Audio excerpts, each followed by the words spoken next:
Ja, goedenavond iedereen. Van harte welkom in de Rietzeel van de gemeente Achtkarspelen.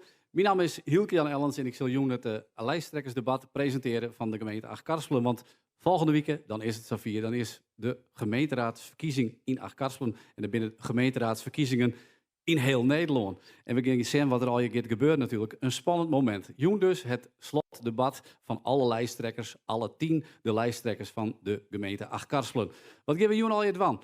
We hopen op een leuke Janne. Een Janne waarin we mooi met elkaar in peteer gaan. Maar waar de lijsttrekkers zichzelf ook even snel laten kennen. Ze komen straks al even op met een eigen gekozen nummer. Dus dan kunnen we even lekker los als zaal. En je mij zullen het zeker ook even begroeten met een leuk applaus. Ja, zoals al zijn, we zijn live op RTV NOF. Dat betekent dus dat de meesten hier in de zaal hier aanwezig zijn. Maar ook verderop in heel Nederland misschien wel meisje wordt naar dit debat. Dus het is wel spannend. Krijgt even sprutsen met de lijsttrekkers. En die vinden het echt best al een beetje spannend. Al zeiden ze van net, maar ik zeg dat het wel zo weer. We gaan een paar leuke rondes. Straks eerst even die nummers. Dan gaan ze al een pitch van een minuut. Daarna geven we mij een aantal stellingen even met elkaar in debat. Elk raadslid, of tenminste ik moet zeggen elke lijsttrekker, die krijgt een wildcard, een wilde kaart. Daarmee kunnen ze inbrekken op een debat.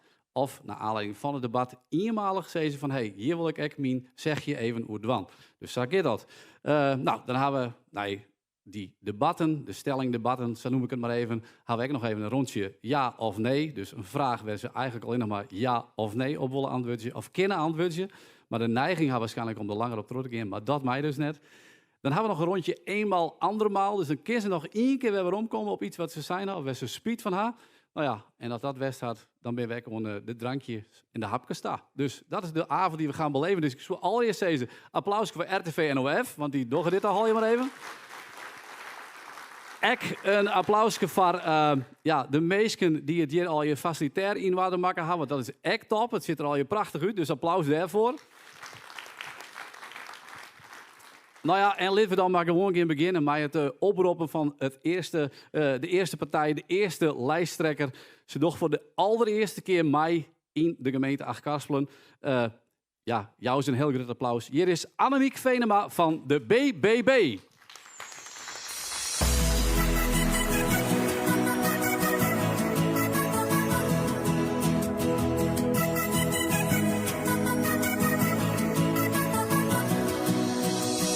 Het is net te beschreeuwen, dat gevoel dat het mij houdt. Mooi zien dan op het wetten. Ja, Annemiek Venema van de BBB. Nou, dat is die eerste dan. Ja, ik ben blij om hier te mooi staan. Ja, nou hartstikke mooi. Hey, dit nummer, hè, Uit en Thuis, van de doellezen en de zanger is... Nou haast meer te pakken. Ja, nou ja, dan begint het al, hè. Nou, wat al. Ja, dit nummer, waarom dit nummer? Lik het dan zo zeggen. Nou, omdat het noemen gaat hoe het thuis komen. En ik kom zelf uit Twente. Ik heb hier in de Waarden ben ik net opgegroeid wat dat dan gaat. Ik heb wel het Fries geleerd. En dit nummer is voor mij wel het thuiskomen van in de Waarden. Zo voel ik me ondertussen wel in de gemeente welkom. Nou, hartstikke mooi. Goed om te jaren. En dan noemen we jou even een extra spirit om deze Jan te gaan. Ja, lekker mooi in de fleur. Hartstikke mooi. Nou, zie ik je een plakje. En natuurlijk voor die ik een wildcard. En mij kiezen. Het is de Achtkarspelen aas of de wilde kaart. Dat mij ik mij kiezen. Nou, die neemt. Ja, maar is die één keer inzetten. Hè? Dat is even duidelijk is. Goed. Annemiek Venema dus van de BBB. We gaan naar de volgende lijsttrekker van het CDA. Hier is Rink Schootstra. On the road again. I just can't wait to get on the road again. The life I love is making music with my friends. And I can't wait to get on the road again. Rink Schootstra van het CDA. Ja, zeker. On the road again. Dus opnieuw op paard gaan eigenlijk. En op plakken komen West oors nooit komst. Nee, en ik denk dat dat heel mooi laat zien wat we de oren Fjouwerie hadden in mij het CDA. We zijn juist de fractie hebben we op locaties die we zijn in de dwarpen West. Bij ondernemers, bij verenigingen, bij dwarpsbelangen. En hebben we alles ophellen. En dat willen we, again, de volkomende Fjouwerie werden. Oké. En lieke lang terug in, dat is Willie Nelson steeds maar. Ja. Die gaat nog steeds mee. Hier gaat nog steeds, maar hier is er nog steeds. Goed, Sieke Ek een plakje. Rink Schootstra dus van het CDA. We gaan naar de volgende lijsttrekker. Ik wil steeds maar steeds een rietslid, maar sommige mensen zijn natuurlijk nou nog rietslid in de huidige raad en nou lijsttrekker van een partij. Meesken, jou even een heel groot applaus van de ChristenUnie. Klaas Sietse van der Wal.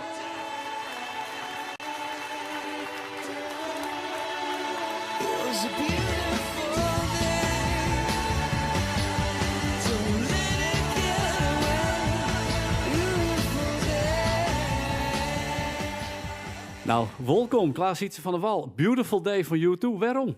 Nou, het is een beautiful day, wat ik wel heel mooi vind, U2. Dat had ik altijd wel wat christelijke elementen, dat loopt me ook wel weer in de muziek. Maar het is ook een positief nummer, hè. Dus een beautiful day, een positief gloed. In deze wereld op dit moment is er al zoveel negativiteit, leef ik van de positieve kant misschien. Oké. Nou ja, dus hij is het, Beautiful Day. U2 had wat christelijke elementen. Hè. Bono wil ik nog eens een soort van preek houden op het podium.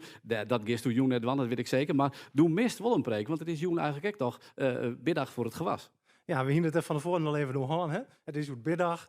Een volle meester van onze partij die bewend om dan in het kerk te komen. Dat geldt ik voor mij. Hè, maar we hebben toch als partij gekozen om hier voor Jan wat te wezen. Om ik het geloerd voor de ChristenUnie mij voor Jan op deze jaar net ontbreken. Hartstikke mooi. Welkom, Klaas Sietse van der Wal van de ChristenUnie. En ik hier mij een plakje een ziekje. We beginnen het volgende rietslid. Of ja, het lijsttrekker. Ja, dat bloem ik fout, zei ze meestal. Ja, voor jou wie dat vond maar even. Jou een heel groot applaus. De man is nij in het vak. Die hebben we hier nog nooit zien. Oh nee, toch wel. Tjibbe Brinkman.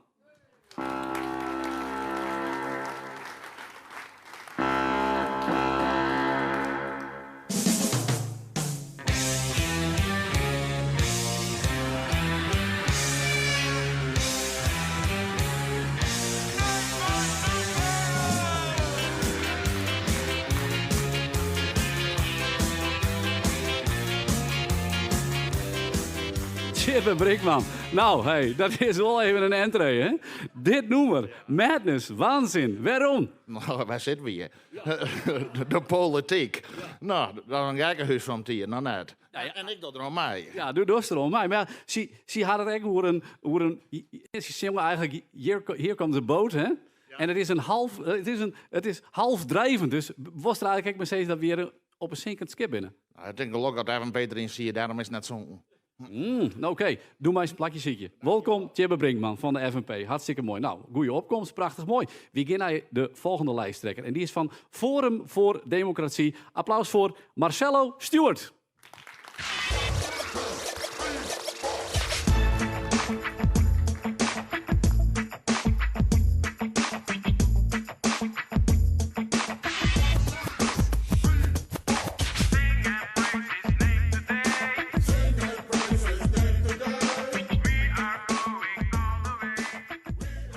Ja, je mag best een stukje meedoen hoor. With God's power in our heart, we will make a brand new start. Ja, want mensen, Marcelo die verstaat niet heel goed Fries. Of we moet het heel langzaam praten, dan wel, hè, dan kist het val hier. Dus en Tjibbe had al zien zijn, du mast net verbreken, maar ik doe het toch. Dit is jouw nummer, heb jij zelf gemaakt. Ja, heb ik zelf gemaakt en gespeeld en gezongen. Het gaat over, ik geloof namelijk in God. En het gaat erover dat we met hem de hele weg gaan afmaken. Niet halfweg, niet half werk, alles maken we af. En we beginnen opnieuw. I believe.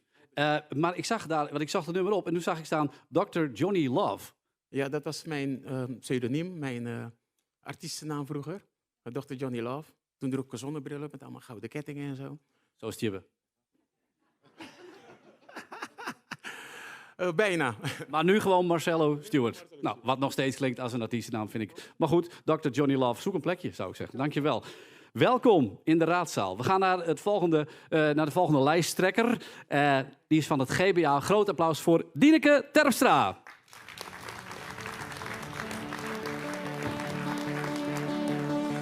Let je hem gaan, vriezen, vriezen, let je hem gaan. Doe net zitten stieven, vriezen, je maat steen. Je maat roppen, raas en bolten, krijgt ons been net al te. Let je hem gaan, vriezen, vriezen, let je hem gaan. Let je hem gaan, vriezen, vriezen, let je hem gaan.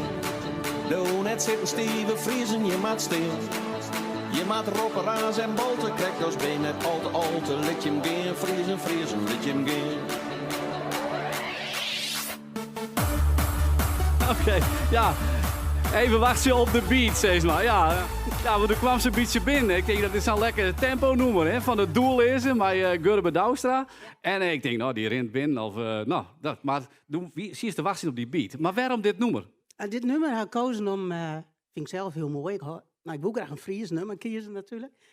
En dit nummer heb ik gekozen om Let je hem gaan vriezen. Eigenlijk vind ik dat we in de politiek hier in Friesland ons wel wat meer gaan letten mij. Oké, en daar steer je hem voor? Daar stem je voor en dat wil we ja graag. En we hebben hem ook gekozen omdat de doellezing komt natuurlijk uit Boetenpost. Er staat zelfs een doellezer bij u op lijst. Dus En wat bist u, die doellezer? nee, dat ben een echte doel. Oh, een echte doellezer. Oké, nou, ik zou zeggen, zie je een plakje uit. En welkom bij het lijsttrekkersdebat. Hartstikke mooi. Ja, wie gaan naar de volgende. En dat is GroenLinks, PvdA. Meestal jou een groot applaus, want het wie even pittig als ze komen, zo ja of nee. Want er wie een wat lietse perikelen, maar ze is er wel en daar ben ik heel blij om. Tjitske Veenstra.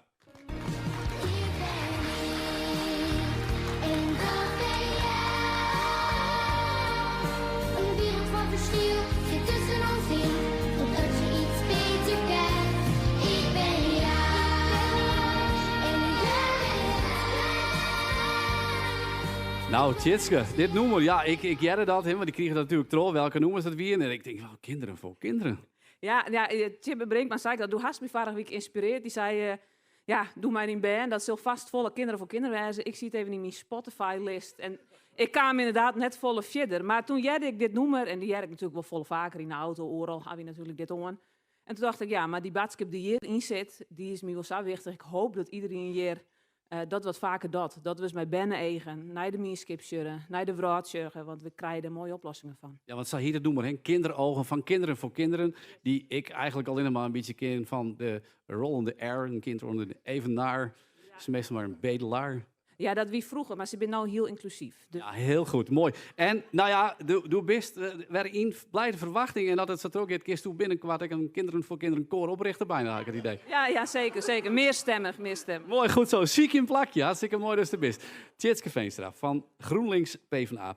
We gaan naar de volgende partij, naar de volgende lijsttrekker. Jou een heel groot applaus van de PVV, Jeffrey Graansma.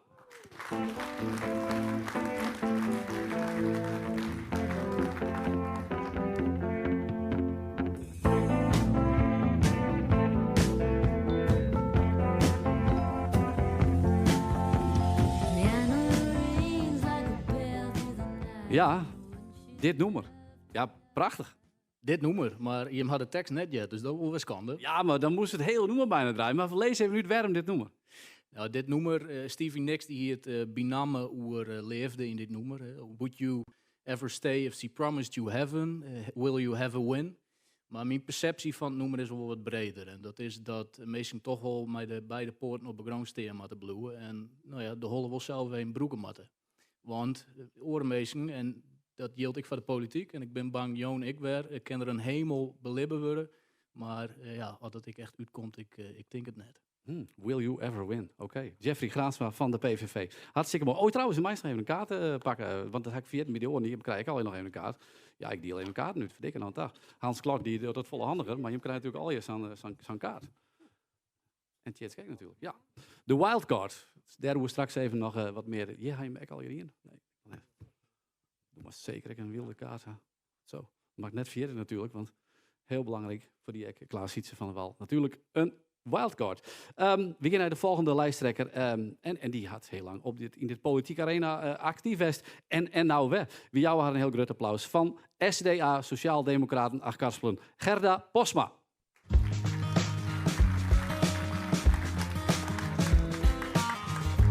Hij gaat al jaren elke morgen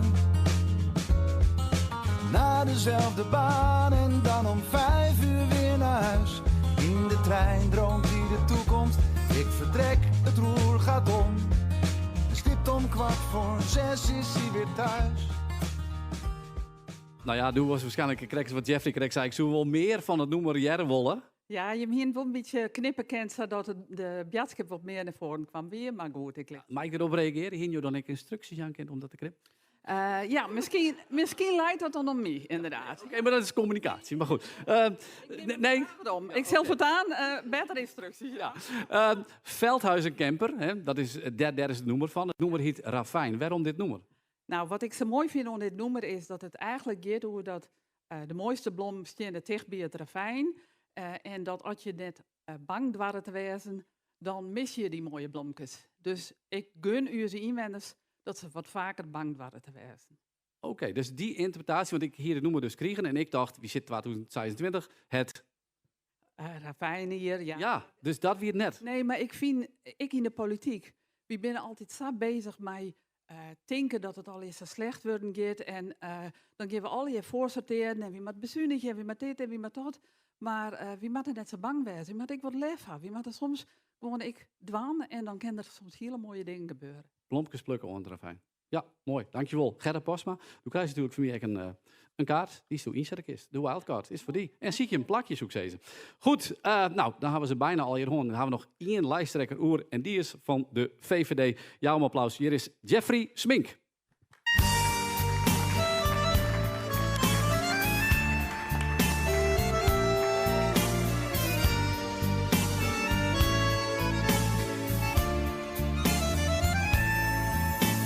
Goed gedaan, maar ook zo fout gedaan. Nou, en krijgt er harder op. Ik heb het goed gedaan, maar ook zo fout gedaan. En toen wie is toe? Ja. Nou, en toch is dat echt wel een beetje de goede kant uit. Want eigenlijk gaan we het vorige verkiezing gaan we het net zo goed in. Want we zijn ons zit kwijtrekken. En daarom ben je nou toch weer deze verkiezing.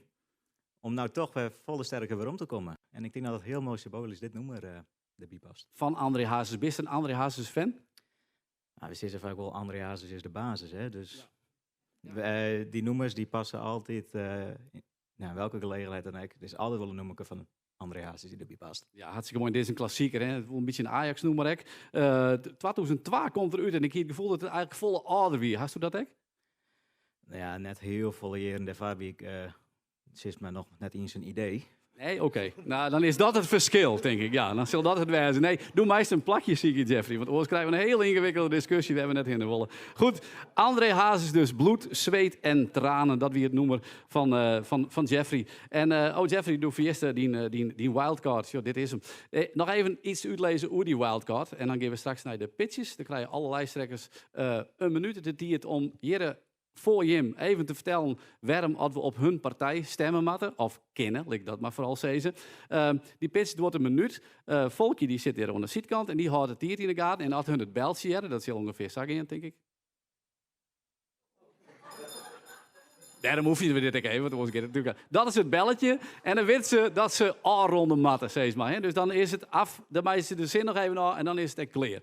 Dus dan houden we u er een beetje aan de bloed. Het is leuk, vlot. Is het leuk voor de kijkers thuis via RTV NOF om dit debat te volgen. Daarna hebben we dus die stellingronde. Die is op basis van de stellingen die het in de stemwijzer staan. En wie voeren dat hier aan deze tafel? Eentje in één, dus een tweede debat op basis van een stelling. Als het debat west is, dat wordt ongeveer 3 minuten, dan gaat er ook weer een beltje. Dat zal ongeveer zo wezen. Nou, even weer testen, maar goed. Dan weet ik dat ze A-ronde matten. En daarna krijgen de lijsttrekkers die hier achter zetten, dus eenmaal de kans om hun wildcard in te zetten. Als ze in willen brekken op die stelling bijvoorbeeld.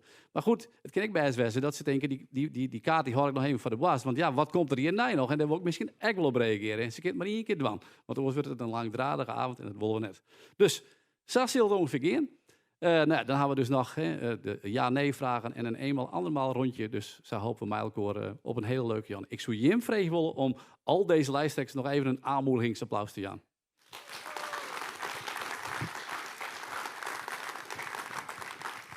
Ja, want we gaan naar de pitchronde. En dat betekent dus dat de lijsttrekkers om de beurt al hier een minuut krijgen om te pitchen. We volgen daarin dezelfde volgorde als we die hebben bij de opkomst. Dus dat betekent dat we beginnen met de BBB, met Annemieke.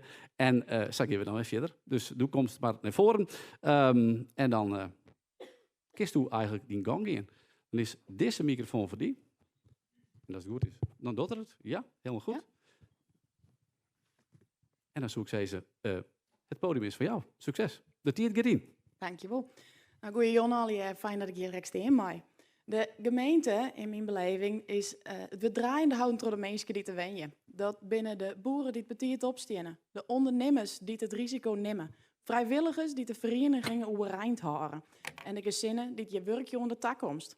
Uit die mensen is de BBB ontstaan, maar je mentaliteit van het werkje, aanpakken en verantwoordelijkheid nemen. Dat is een mentaliteit die wij weer graag meer waarom willen in het gemeentehuis. Wij stenen voor onze inwoners, ondernemers, verenigingen die het mijn idee komen. Die moeten net vastrennen in regeltjes, procedures, bureaucratie. Daar moeten we naast gaan staan. Om tafel zitten, 10 minuten de tijd nemen om even te zien wat de mogelijkheden binnen. Dat je weet je om tafel binnen. De BBB die staat voor de sterke dwarpen, de goede voorzieningen en dat de mensen wenje en lid beginnen hier. Als mem van 2 jonge ben weet ik hoe belangrijk het is om mijn vertrouwen de toekomst in te gaan. David belt jou. En mijn laatste zin weer, Alex, stem BBB, want we willen heel graag samen met hem ons nog sterkere dorpen bouwen. Nou, dat gaat supergoed in. En het is dus dat kwartier dat ik heel goed gaat. Het beltje liet je hem daar net door aanleiden, want dat is puur om even te zeggen van, hey, afronden. Kies die zin nog even aanmeiden, maar dat gaat keurig dien. Dus hartstikke goed dien. BBB dus, Annemiek Venema, lijsttrekker daarvan. We gaan naar de volgende, in diezelfde volgende. Dus ja, nou, waar wie er nee, waar hij hem goed oplet. Ja, oké, dan jou ook die de microfoon. Dan is de pitch voor Rienk Schootstra van het CDA. Dankjewel. Het CDA is net van het roppen en razen. Integendeel. We willen in gesprek wezen met de mensen. We willen vragen stellen en daar ook uw keuzes maken en oplossingen onderdragen. Voor het algemeen belang van Karspelen. Ik ben er grutsk om te zeggen dat dat de partij CDA de verantwoordelijkheid had genomen 8 jaar om bestuurlijk actief te wezen. Waar mooie dingen doen, maar wie moet er vooruit? Vooruit met woningbouw, structurele woningbouw. Dus geen pleisters plakken, maar volwaardige woningen bouwen. We willen vooruit met een goed sportverenigingsleven. We zijn start met een beleid, alleen het is nog net al. We moeten importeren met de vereniging om te zien hoe ze toekomstbestendig kunnen wezen. En we willen de besturen en de vrijwilligers ontlasten. En daarnaast wil het CDA de solidaire partij beloven. Voor mensen waar het minder goed mee gaat. Die willen we helpen. En ik zal net zeggen dat alles zal lukken. Maar ik hoop met hem dat we dit kunnen bereiken. Dankjewel. Nou, supergoed oefenen al je, hartstikke mooi. De meeste microfoon Trojan aan Klaas Siets van der Wal van de ChristenUnie. En dan neemt hij u mij in zijn 1 minuut pitch. Ja, en dan start de 1 minuut nou. Ja, mijn naam is Klaas Siets van der Wal, liefsloeker van de ChristenUnie Karspelen. Ik denk dat we naar Karspelen in een prachtig mooie gemeente wijden. Mooie dorpen, prachtige mierskip, een sterke mierskip, in een prachtig landschap. Maar dat bloedt net vanzelf zo. Daar zullen we wat aan dwaan om dat zo te houden. Wie als ChristenUnie willen de wijzen voor mensen die het even net zo makkelijk gaan. Iedereen met mij waan kennen nu zijn mierskip, ik de meeste nu zijn stiepen nodig hebben, voor die mensen willen we er ik wijzen. Die willen pleiten voor meer woningbouw. Dat zul je veel ik vaker jaren. Maar we als ChristenUnie hebben afgelopen 4 jaar hier ontreun op een actieplan wijnen, waarin we de acties ook concreet maken. Want voor de woningbouw is ontzettend wichtig, vooral ik voor de Lietse dwarpen, om de voorzieningen op peil te houden. Denk om de genoeg bent voor de squallen. Denk om de vereniging die we op peil houden willen. Denk om de kerken die we graag op peil houden willen. Ontzettend belangrijk dat de mensen in eigen dwarp blijven willen kennen. Wat ik belangrijk vind is betrouwbare politiek en stabiel bestuur. Die zichtbaar is onder burgers. En net de hutste razers die altijd hun zin krijgen, maar luisteren naar alle mensen, alle meningen en van daaruit realistische oplossingen kiezen. Als jou dat ik belangrijk vind, stem dan 18 maart op de ChristenUnie. Goed gedaan, Klaas Sietse. En heel mooi doe je het al je opteert. Ja, een applaus zeker. Want ik denk dat ze thuis al je voor de spiegel oefenen hebben. Maar de stopwatch erbij en misschien vrouw en band er een beetje omheen van komt het zo een beetje goed oer. Zou stuk dat een beetje dan voor me. Maar ik weet net dat dat zo is natuurlijk. De volgende partij die ik naar voren haal, dat is de FNP. En dat is Tjibbe Brinkman. Tjibbe, ek voor die de microfoon. Nou, ik ga net voor de spiegel staan, dat is net moeite waard. Tjibbe Brinkman, FNP, al 20 jaar actief, 4 jaar als wethouder, 16 jaar als rietslid. We zijn een partij met de echte mensen in de mierskip. U als rietslid nek door al je vrijwilligerswerk in de dwarpen. Wie gaat dus wat houden met de dwarpshuizen om die in te houden? Net op bezuinigen. Het ouderijnwerk, het jeugdwerk, extra geld heen. Want we kunnen al je wel praten over wijnen en we kunnen al je wel asiel hebben, maar er ben ik nog zo'n ding als het sociaal beleid dat de mensen in de dwarpen wijnen blijven kennen. En we vinden het echt heel wichtig dat we als partij heel toegankelijk zijn. Ik als wethouder, wie ik altijd toegankelijk, hak de mensen op kantoor gewoon bij me thuis, wie ik toegankelijk voor Elsanien. We doen het reset van het volk, ben nou het wethouder van het volk, we zijn de partij van het volk. En als we mijlkoor in deze rieën oploeken willen, bij wie wij de partij die het meidwaan wil, we doen het met respect, maar we vinden het wel heel wichtig dat het Frieske loert, dus Frieske taal en cultuur, ook hoorden wordt, met respect voor Elsanien. Dankjewel. Nou, die weer helemaal mooi. En ik nog binnen de tiert voor het beltje. De stier geen prijzen voor, maar het is wel even aardig. Hè? Dan zetten we het even op scherp voor de rest natuurlijk, dat snap je. Goed, FNP gaan we gewoon beginnen. De volgende partij, ik draai letters, FVD, Forum voor Democratie. En dat is Marcelo Stewart. Ja, goedenavond. Mijn naam is Marcelo Stewart, ik ben de lijsttrekker van de Forum voor Democratie. Wij zijn tegen elke AZC die hier in ons dorp wil komen. Dat willen we niet. We willen ook geen doorstromingswet, dat willen we allemaal niet hebben. We willen niet dat 140 van die statushouders door onze strot worden gedouwd. Er staat niemand op te wachten. Ook de woningnood oplossen. Ja, gisteren heb ik gesproken met bedrijven en de ABC. Ik heb gezegd, hoe meer bedrijvigheid we hebben, hoe meer woningen kan krijgen. Hoe meer mensen gaan komen wonen daar. En dat is ontzettend belangrijk om je te steunen. En je ziet dat we ook een referendum willen bij de bevolking, bij onze bewoners moet ik zeggen, de wijken, per dorp zelf. Als er iets in het dorp gaat gebeuren, dat er een referendum komt. Waarom? Ik zie het als een soort van Eerste Kamer. Nu wordt alles voor ons beslist hier in de raad. Van ja, we gaan dat doen. Oh, maar wat willen wij helemaal niet? Dus dat de bewoners een referendum krijgen. Maar gekomen. Dus niet dat er een stoeptegel niet goed staat of zo, dat je daar een referendum voor gaat houden. Dat niet. Maar echt voor grote dingen. Zodat een soort van Eerste Kamer. Nee, wij willen niet. Bam. Klaar. En klaar. Inderdaad. Dankjewel Marcelo Stewart van Forum voor Democratie en Zien. 1 minuut pitch. GBA, dat is de volgende partij. Ze neemt nog even een slokje wetter. Hier is Dieneke Terpstra en dient die het gaat in. Dank u wel. Ik ben Dieneke Terpstra, lijsttrekker van GBA. De lokale partij hier in Achtkarspelen. Zelf zit ik 4 jaar hier als rietslid. 8 jaar ben ik politiek actief. We zitten als het GBA al 10 jaar in de coalitie. En het jouwt wel om dat we een stabiele partij zijn. We zijn net, ik krijg zoals Rink dan al zei, roppers en razers. We zijn helemaal geen roppers en razers. We zijn een stabiele partij. We zeggen wat we doen en we doen wat we zeggen. En wat doen we en wat willen we graag? Nou, ik had dat even op een brief geschreven, want we willen heel vol. We willen natuurlijk wenning, dat wil iedereen. Maar het moet wel een keer gebeuren. We willen dat al jaren, maar het moet wel gebeuren. Er moet een goed plan voor komen. Betelbare wenning, hierwenning, keerwenning, sportvoorziening voor iedereen. Dat is echt belangrijk voor de dorpen. En ook voor de dorpstradities. Ook onze tradities, kabitsjetten, feestwijn, feestweekend. Alles zit een beetje, door alle regeltjes, zit alles een beetje op de wip. Daar willen we je graag voor inzetten. Onderwijs is belangrijk, ook hier. En dat weer de helft nog maar. Dus nou, als je hem nog meer wil, stem op GBA. Lid je hem gaan en het blijven bij de feest en de feesten. Dus je weet nou wel dat je van feest had. Ja. Dat is wel duidelijk. Ja, Dieneke Terpstra van het GBA. Ja, applaus, inderdaad. Heel mooi. We gaan naar de volgende lijsttrekker en die is van GroenLinks, GreenLinks, PvdA. En dat is Tjitske Veenstra. Tjitske, voor de microfoon. Ja, dank u wel. Tjitske Veenstra, listloeke GreenLinks, Partij van de Arbeid. Een landelijke partij, maar wie houdt heel duidelijk profileert. Wie ben een lokale, sociale partij. Wie ben je met mensen uit Achtkarspelen, op uw lijst bij mensen uit Achtkarspelen. Mensen die hier met hun voeten in de mierskip staan. Wij willen heel graag vooruit met de gemeente. We willen een lange termijnvisie, want alles wat we hier doen had invloed op de toekomst. Zolang het nog uitmaakt, het weet je wiegstinnen, is uw taak nog net klaar, zeggen we steeds. En dat is exact. De kans is ongelijk is nou supergroot. Het maakt het echt, ik zit iedere dag op squallen. Het maakt het echt uit waar je binnen worden. En daar maken we mij vooruit. Dat had te krijgen met het armoedebeleid, onderwijs met goed op peil. We moeten huizen bouwen, maar vooral het mij ook kort waan, mij de minskip voor iedereen. Heel mooi. Tjitske, keurig, binnen de tijd, dankjewel. Of Volker, die let even het op. Dat kan natuurlijk echt, maar nee, oh, goed zo, mooi. Nee, maar dan mag ik even checken natuurlijk. Hè. Goed, GroenLinks, PvdA, die gaan we nou horen. De volgende die onder beurt is, die zit je vlak achter me. En dat is van de PVV, ja. Jeffrey Graansma. Dan kan ik de tijd van GreenLinks, PvdA erbij pakken, dus ga ik wel terug. Okay. Ja, goeie al hier. Oude wien in nieuwe zekken. Dezelfde partijen en dezelfde beloftes. Maar uiteindelijk staan we over 4 jaar, hoogstwaarschijnlijk weer, met dezelfde problematiek hier op dit plak.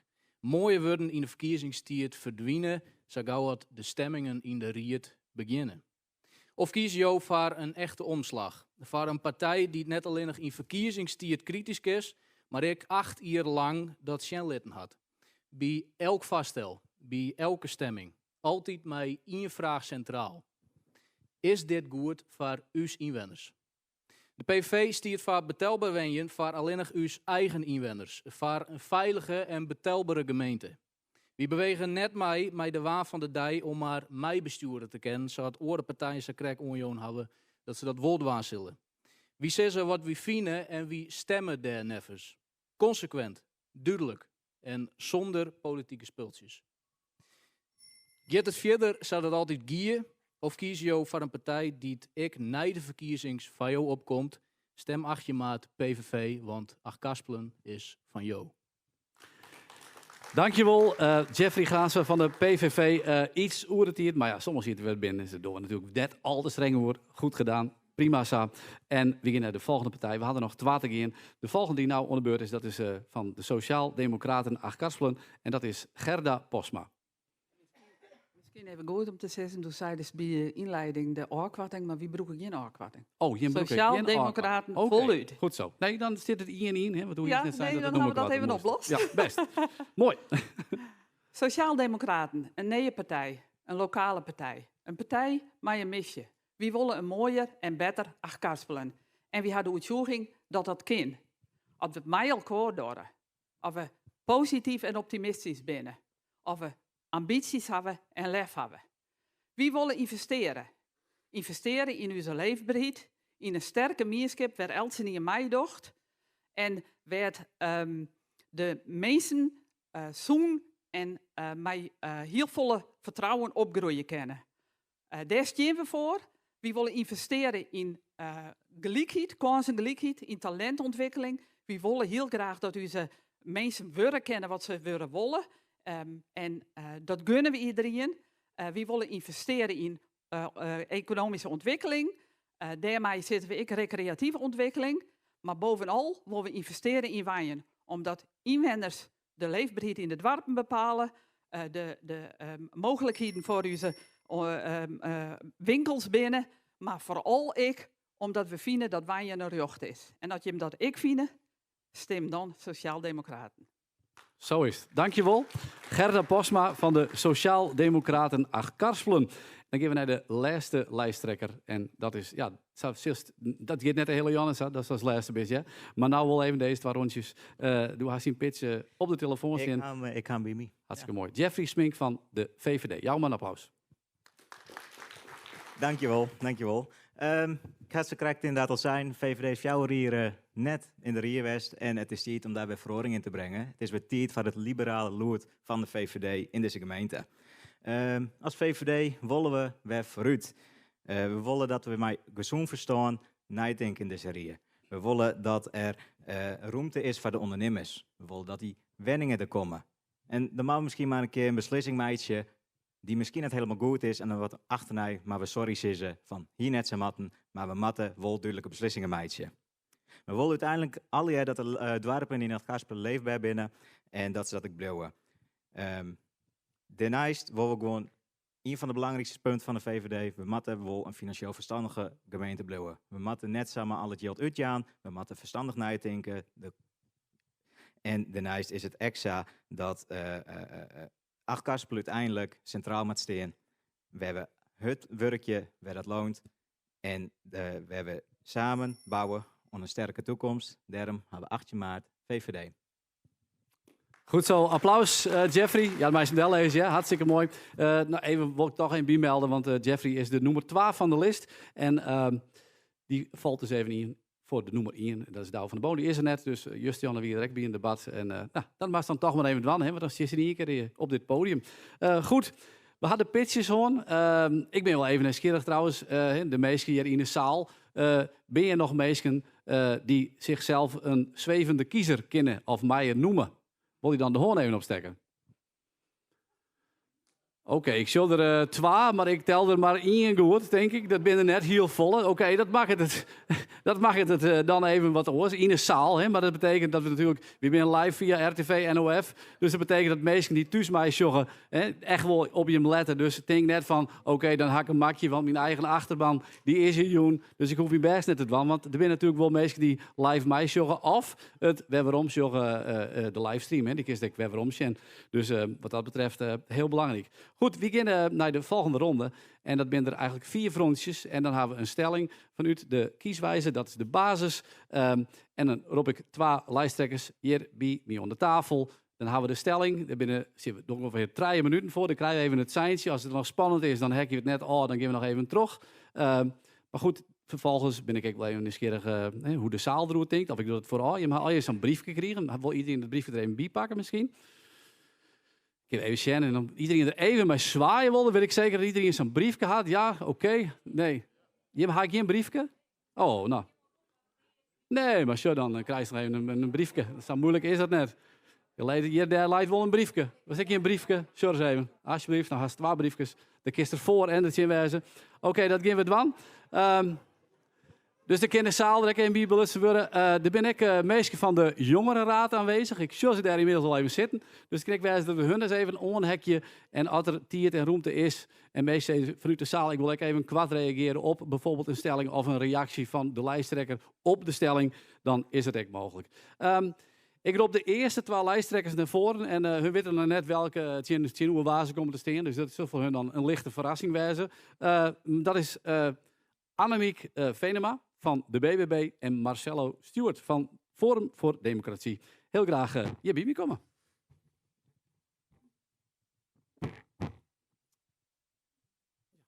Nou, dit is even de setting. Ja, die kan al een beetje zijn. Hè? Dus dit is even de microfoon. Goed, ik ga een stelling zometeen. Ik doe het wel in het Fries, maar als je het niet verstaat, geef het dan even aan. Oké. Ja, duidelijk? Goed zo. Mooi. Ik ga een stelling van Jim. Die stelling lees ik voor. En dan zet ik even wat we uit de partijprogramma's hadden. Dat we weten dat Jim ervoor of het Jim binnen. Dat checken we nog wel even. Want stel Jim zegt, nou nee, dat is toch verhoren. Dat hebben we wel drukt. Maar dat hier nooit zou matten. Ja, dat ging gebeuren. Het zou heel gek wezen, maar goed. Dat wil ik wel even weten. Maar ik wil even van die weten. Waar denkt ze dat die stemmers wij komen? Dat is gewoon even een algemene vraag. Maar wat has het idee? Waar helst de meeste stemmers wij op die partij? Is die microfoon? Oh ja. Uit Achkarspelen. Mooi antwoord. Ja, heel goed. Heel Achkarspelen gewoon. Heel ja, Achkarspelen. nee, oké, dat is mooi. Nee, maar hast een bepaalde doelgroep? We denken van, nou, daar koe ik wel eens wat extra stemmen wij in de helje? Nee, uiteindelijk wij staan voor alle inwoners en dat uiteraard voor onze boer-burgerpartij, dus de boeren, de ondernemers, daar hebben we uiteraard het meeste hard voor. Maar daarnaast onze gewone ondernemers, alle ondernemers, de mensen die het in het dorpen wonen, die het graag vooruit willen, ze kunnen overal bij komen. Oké, En ze dus zijn dat is zeker eigenlijk welkom. helemaal net. Oké, nou goed. Ben jij tevreden over het verloop van de campagne tot nu toe? Oh, ja, zeker. Ja? Het is hartstikke gezellig.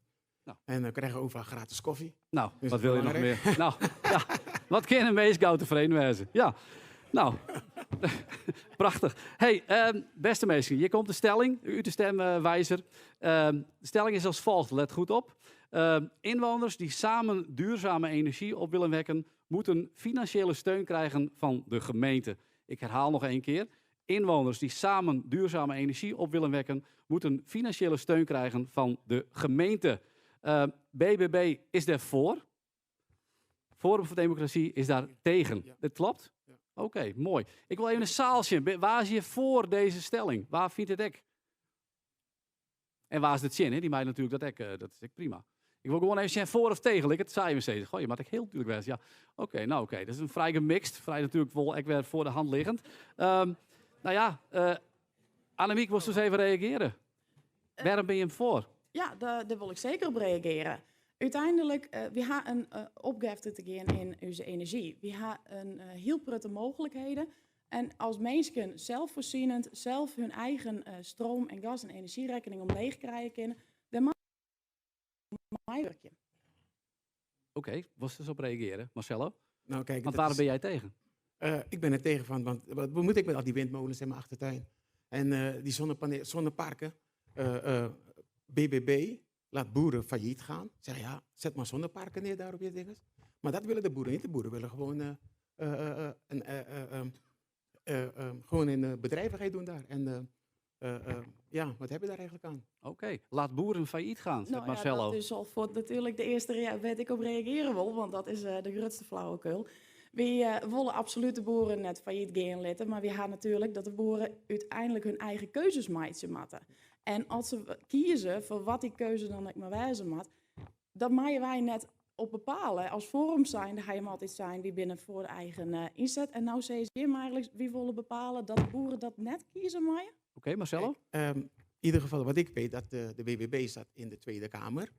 En die We zijn hier in Achkarspelen. Ja, dat dit weet is ik. Achkarspelen, ja. Maar Achkarspelen hoort ook bij Nederland, als het goed is. En ze hebben daar beslist dat de boeren moesten onteigend worden. En er zijn heel veel boeren hier. hebben hun vlag weer omgekeerd gezet. Omdat ze niet meer eens zijn met BBB. Dat BBB hun in de steek heeft gelaten. Dan ben ik heel benieuwd naar welke boeren dat er hier onteigend binnen. Want ik dwaal wel te zeggen, we hebben een aardige connectie met de boeren. Ik heb ze nog net ontmoet. Ten eerste. Ten tweede, ik wil met die best een gesprek voeren de Tweede Kamer. Maar daar zitten de meesten hier net op te wachten. Wie binnen Ik hier net wel. van Die had het hier over Achtkarspelen, heel goed. Marcelo, je zegt van dat gaan we niet doen, maar je zou kunnen zeggen het is een kwestie van leven en laten leven. Je kunt het ook zo laten gaan. Nee, natuurlijk niet. Want het heeft niets met leven en laten leven te maken. Het heeft te maken met dat er dingen worden opgedrongen aan de bewoners. En over wil ik even terugkomen, over de boerderijen. Ik kon voor €10.000 kon ik al leegstaande loods kopen hier in de buurt. Geen boeren, niks te zien qua bedrijvigheid daar. Snap je wat je zijn wordt? Ik had er even wat moeite mee, dat moet ik eerlijk wezen. Reageer maar, dat mag. Leegstaande loodsen, die kist oeral vinden en keepje. En dat is toch nog steeds de eigen keuze die het in meidje wil hoe het zijn bedrijf inrichten wordt. Dat is net iets waarvan je zeker kennen van, Johan leegstaande score in de achtertuin, daar moet wat mee doen. Ja, we hebben genoeg stroom, we hebben genoeg gas in Groningen. We hebben genoeg, er hoeft geen subsidie te komen daarvoor natuurlijk. Er is genoeg van alles. Ik hoef geen windmolen. Ik heb een keertje windmolengeluid gehoord. Ik heb iemand in zijn achtertuin opgenomen. Was verschrikkelijk, dat geluid. Nou, dat willen wij niet. Maar nou, hij had de hele tijd over de windmolens in de achtertuinen. Maar uiteindelijk, dat hoeft helemaal niet de moeite te zijn. En dat is echt de stelling net. Waar wil je dan die gratis stroom vandaan halen dan? Ik wil heel graag even mijn punt al maaien. Wat wij vaststellen is dat mensen samen met een goed idee komen. Dat ze een goed plan inleveren. Waar we mogelijkheden verbinden om de energietransitie, om te helpen om die gas en energie elektrisch naar beneden te krijgen. Hoe kunnen we daar als gemeente nou het wijzen? Het laatste woord is voor jou, Marcelo. Hoe kunnen we het wijzen? Ik heb het laatste niet goed kunnen verstaan. Dus. Het laatste woord is voor jou. Hoe kun je hier tegen zijn?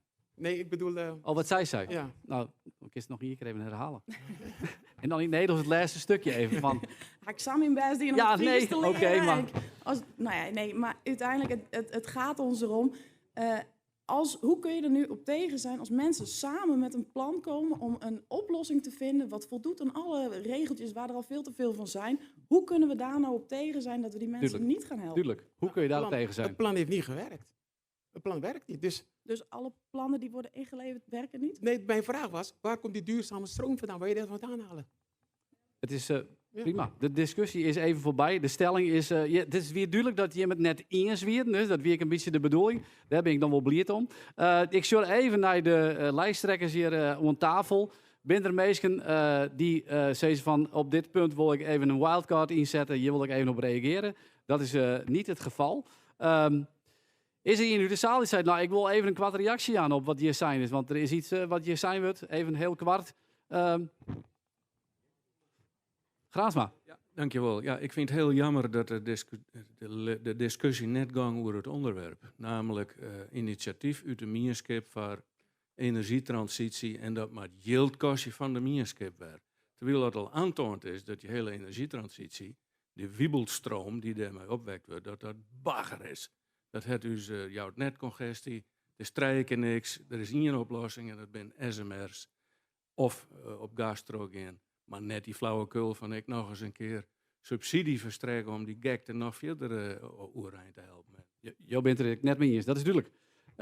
Goed, Graasma, wie dat? Wil je mij nog even heel kwart reageren? Dat wil ik zeggen. Ja, nee, dat mag even. Zeker, die roemt ik jou. ben heel blij van, want uiteindelijk dat de PVV hier even weer een onmelding op doet. De vraag is uiteindelijk of wij mensen helpen willen, of ze met een plan komen wat goed wijzen kan. Dat je zegt, de duurzaamheidsplannen, die zwaar je voor de netcongestie, de piekbelasting, ga je helemaal gelijk in. Het is echt net zo dat ik zeg, het mag gegarandeerd teruggaan. Maar ik stel er wel voor dat wij voor de Mierskip luisteren naar wat die plannen binnen. Voordat we zeggen, dit wordt hem net. Wie doet hier niks mee? Misschien komen er wel hele goede ideeën uit. En daar vind ik dat we daar voor hier op steen moeten. Mooi. En daar sluit het mij af. Dankjewel. Stuart, Marcelo Stuart en ja, Annemieke Venema van BBB. Goed. We gaan naar de volgende ronde. En die volgende ronde die is tussen Dieneke Terpstra aan de ene kant en Jeffrey Smink aan de andere kant. Dus heel graag welkom hier aan de tafel. Nou, voor hem dus hetzelfde. Hè? Er komt een stelling en dat willen we even weten. Ik check natuurlijk even waar het klopt. Of je hem er mee eens binnen of net mee eens binnen. En dan kun je hem er even over in debat. En bezie je dat zo volle mogelijk geen punten maken op basis van de stelling. En dan zullen we zien hoe dat gaat. De stelling is als volgt. De gemeente moet ervoor zorgen dat er in elk dorp een school, een dorpshuis en een sportveld zijn. Dus de gemeente moet ervoor zorgen dat er in elk dorp een school, een dorpshuis en een sportveld zijn. Dat is de stelling. Volgens de documenten ben je hem daarvoor als GBA en is VVD daartegen. Je knikt allebei instemmend, dus dan moet ik zeggen, laten we starten met deze stelling. En ik jou het eerste woord aan de VVD, want VVD in elk dorp een school, in elk dorp een dorpshuis en een sportveld, dat mag toch kennen. Maar dan ben je het zien. Waarom? De Suez in eerste instantie natuurlijk zeggen van ja, dat klinkt ideaal. Alleen het moet echt betaalbaar blijven. Het moet echt nut hebben. Het had geen nut om een squalle te iepen of iepen te houden, die vervolgens, daar zitten met treien bij hen op. Dat is net het waan. Dus we moeten daar wel een nuance in aanbrengen van waar zijn de faciliteiten nodig, waar is de vraag, waar is de behoefte. En daar kunnen we op acteren. Maar het is net, in elk dorp moet dit en dit en dit. Dat is net houdbaar. Net houdbaar, zegt Jo. Je bent ervoor. Hoe wil je dat organiseren? En zo is het wel reageren op wat meneer Smink zei. Ja, meneer Smink zei het van... meneer Smink... ik zei het gewoon Jeffrey. Jeffrey zei het van... er zit maar treien bij op squallen. Nou, dat is bijna net denkbaar in Achtkarspelen. Maar een squallen is wel heel belangrijk voor een dorp. Ook al is er maar één, in sommige dorpen hebben we nog 12 squallen. Maar ook al is er maar één squallen in een dorp, dan komen er ook mensen. Als er geen squallen meer in een dorp is, dan komen er ook geen jonge mensen meer te wijnen. Nou scheelt dat, er ben nou geen weinig, dus er komen nou geen mensen. Maar als er geen squallen is, en voor dorpshuizen is dat eigenlijk nog veel meer. Een dorpshuis is eigenlijk, vind ik een beetje het cement. Als we bij u zien, de Kooststil in dorpshuis, daar is van alles. Biljarten, darten, haken, breien, weet ik veel wat voor onnozele dingen had. Maar wel, wel alle mensen die daar gewoon samenkomen. Ja. Gewoon om even te praten, om een ander te ontmoeten. Een ontmoetingsplek, zeg maar, squallengebied in de factor, een sportveld. Een is dat net zoals een sportveld krijgt ze als een dorpshuis eigenlijk. Zo is er op reageren willen, want mevrouw Terpsen zegt eigenlijk van, nou ja, dat is zo belangrijk. Er gebeuren heel veel leuke dingen in zo'n dorpshuis. De squallen binnen belangrijk, ik ben er weinig bij op, maar zo is er op reageren willen. Natuurlijk, en biljarten is hartstikke mooi, hè? Dat weten we al. Ja. Dat is net onzinnig. Nou trek net mijn hobby, maar dat helemaal niet. Nee, maar uiteindelijk de essentie is, we kunnen het als gemeente faciliteren om overal dan het geld in te gooien. Alleen nog, het punt blijft wel, als de behoefte, of als het net al jaar broekt wordt, het is net zo dat het net broekt wordt, maar als het net voldoende broekt wordt, dan is de vraag, is het wel waardig om in elk dorp, die op zich vrij tegen beeld kan liggen, om en een dorpshuis, en de squallen, en de sportvereniging, want we merken ook wel, sportverenigingen gaan echt moeite om de teams te vullen, om het alle elftal te vullen. Dus dan is de vraag... Dus Joost zei ze niet haalbaar, niet doen, kost vierste volle geld. Joost zei ze het maar wol. Hoe ga je dat organiseren? Want het kost geld. Het kost ook geld. En ik zei net dat voetbal is ook een hele belangrijke sport, maar in elk dorp bewijzen. Maar dat hoeft net in elk dorp een tennisvereniging te wijzen of zo. Dat hoeft net. Maar ik zou bijvoorbeeld net in Drogenham of in Twisel naar het dorpshuis gaan. Of er maar al iets heel moois wijzen in het dorpshuis in Twisel. Dan kom ik ten keer. Maar een dorpshuis is er normaal, dat is voor het dorp. En dat is gewoon heel belangrijk dat dat in eigen dorp is. Oké, VVD, nog even een vraag voor Jim. Zei je hem erbij van alleen nog de grote dorpen tellen in de gemeente Achtkarspelen? Nee, dat zeker net. Uiteindelijk elk dorp dat er Volta in deze gemeente. Ik denk echt wel dat elk dorp zijn eigen unieke karakter had. Alleen nog het had er net in dat het overal alle faciliteiten aanwezig moeten wezen. Uiteindelijk binnen één gemeente, een dorpshuis. Het is een mooi plak, we kunnen het echt organiseren. Organiseren. Nog één laatste mogelijkheid voor jou om dwarpshuis, bloedend dwarpshuis, dat is van dwarp, dat is net voor, dat kun je net ergens over het deel zetten. Sporten wel, je kunt sporten verdelen en dat kun je steeds, nou, hier hebben we tennis, daar hebben we badminton, daar doen we dat. En dat kun je wel samen als dwarpen doen. Je kunt net alles overal hebben, maar een squallen en een dwarpshuis en export vind ik belangrijk en dan moet net alles sporten. Maar in je squallen één sportveld en één dwarpshuis in Dwarpshuis vind ik belangrijk. Goed. Je bent het net eens. Dat jouwt niks, dat kan. Ik wil even zien naar de meesten hier onder tafel. Ben je meesten een lijsttrekker die zei van nou, ik wil je nog wel, zeg je even hoe deze stelling. Is dat het geval? Zet dan mijn wildcard in, dat kan. Of zeg je hem al hier, en daar ben ik een beetje bang voor dat iedereen denkt, nou ik wacht je tot het laatste moment, want ik weet net wat er al je komt. En aan had ik mijn zaad of mijn kruid verschoten, moet ik zeggen. Had ik dat verkeerd zijn? Ja, het kruid, ja. Zo noem ik het altijd, ja. Goed, nou, dankjewel. Laten we het hier afbreken, dat lijkt me een hele goeie. Ja, mooi. Kan gebeuren. Ja, toch? Ja, toch altijd leuk. Ja. Ja, het is ook nog live. Nou, mooi. Hey, nee. Wie zitten heel mooi op die en wie gaan terug naar de volgende stellingronde. En ik haal je er weer met 2 lijsttrekkers bij natuurlijk. Dat is wat we hier doen. Wederom een stelling op basis van de stemwijzer. En ik zou heel graag naar voren gaan willen. Aan de ene kant Gerda Postma van de Sociaal-Democraten Achterkarspelen. Ik zal het voluit zezen. En aan deze kant Jeffrey Graansma van de PVV. Welkom aan deze debattafel. Ja, goh, het is... Het is een leuke dag. Zo'n spannende tijd. Hoe bent u tevreden een beetje hoe de campagne verrint voor de PVV in Karspelen? Ja, met jullie, hè? Ja, tierenblied. Wie beziek je zo vol mogelijk te dwaan in uw macht, wat we dwaan kennen. Want helaas op dit stuit hebben we nog net zo volle meezing. En daar bezieken we nog wat om te dwaan. Dus ja, wat we dwaan kennen, dan ben we zo vol mogelijk zichtbaar op social media, in de venster, op stritten en overal wat we maar wijzen kennen. Nou ja, wellicht dat na die verspreking van krijgt een beetje even terug. En dan, ja, als je zulke one-liners ken ik net had. Ja, nee, het klopt, ja. Goed, Gerda Postma, ja, weer terug op het politieke toneel. Hoe is dat? Ja, nou ja, wie zit in die zin van toen ik eruit trekke, nou toen was ik echt klaar met de politiek. Ik dacht dat dit nog politiek is, of we samen met mensen omgaan, of we salpenman spelen. Dat is net hoe ik politiek bedroeven wil. Ik doe politiek voor de mensen en net om elkaar in alle hoeken te gooien en als afval te behandelen. Dus in die zin, ik weer er echt even klaar mee. Dus ik had aan de kant gekozen en ik zei van nou, lidste maar. Maar gewoon, dan kroept het bloed toch wat het net gaan kan. En dan vind je gewoon die verantwoordelijkheid voor de meerskip. En dan denk je van, zat het nou, gaat het net goed. Ik wil... Dit maar doos. Hartstikke mooi. Dus wie is de kleer mij en nou de werkleer voor. Zo zou het kunnen zeggen. Goed zo. Mooi. We gaan een stelling, dat snap je hem, uit de stemwijzer. Die zal ik nou voorlezen. Dat even duidelijk herhalen. Ik kan het even op hem inwerken laten. En natuurlijk even de check. Ben je ervoor, ben je dat zin of dat ik echt klopt. Maar ik denk dat het wel klopt. En daar komt de stelling. Alleen mensen met een laag inkomen moeten geld krijgen van de gemeente om hun huis energiezuiniger te maken. Dus alleen mensen met een laag inkomen moeten geld krijgen van de gemeente om hun huis energiezuiniger te maken. Volgens de geleerden is die partij daarvoor en is die partij daartegen. Dat klopt? Klopt. Mooi. Nou, dan jou ik die als eerste het woord. Waarom ben je daartegen?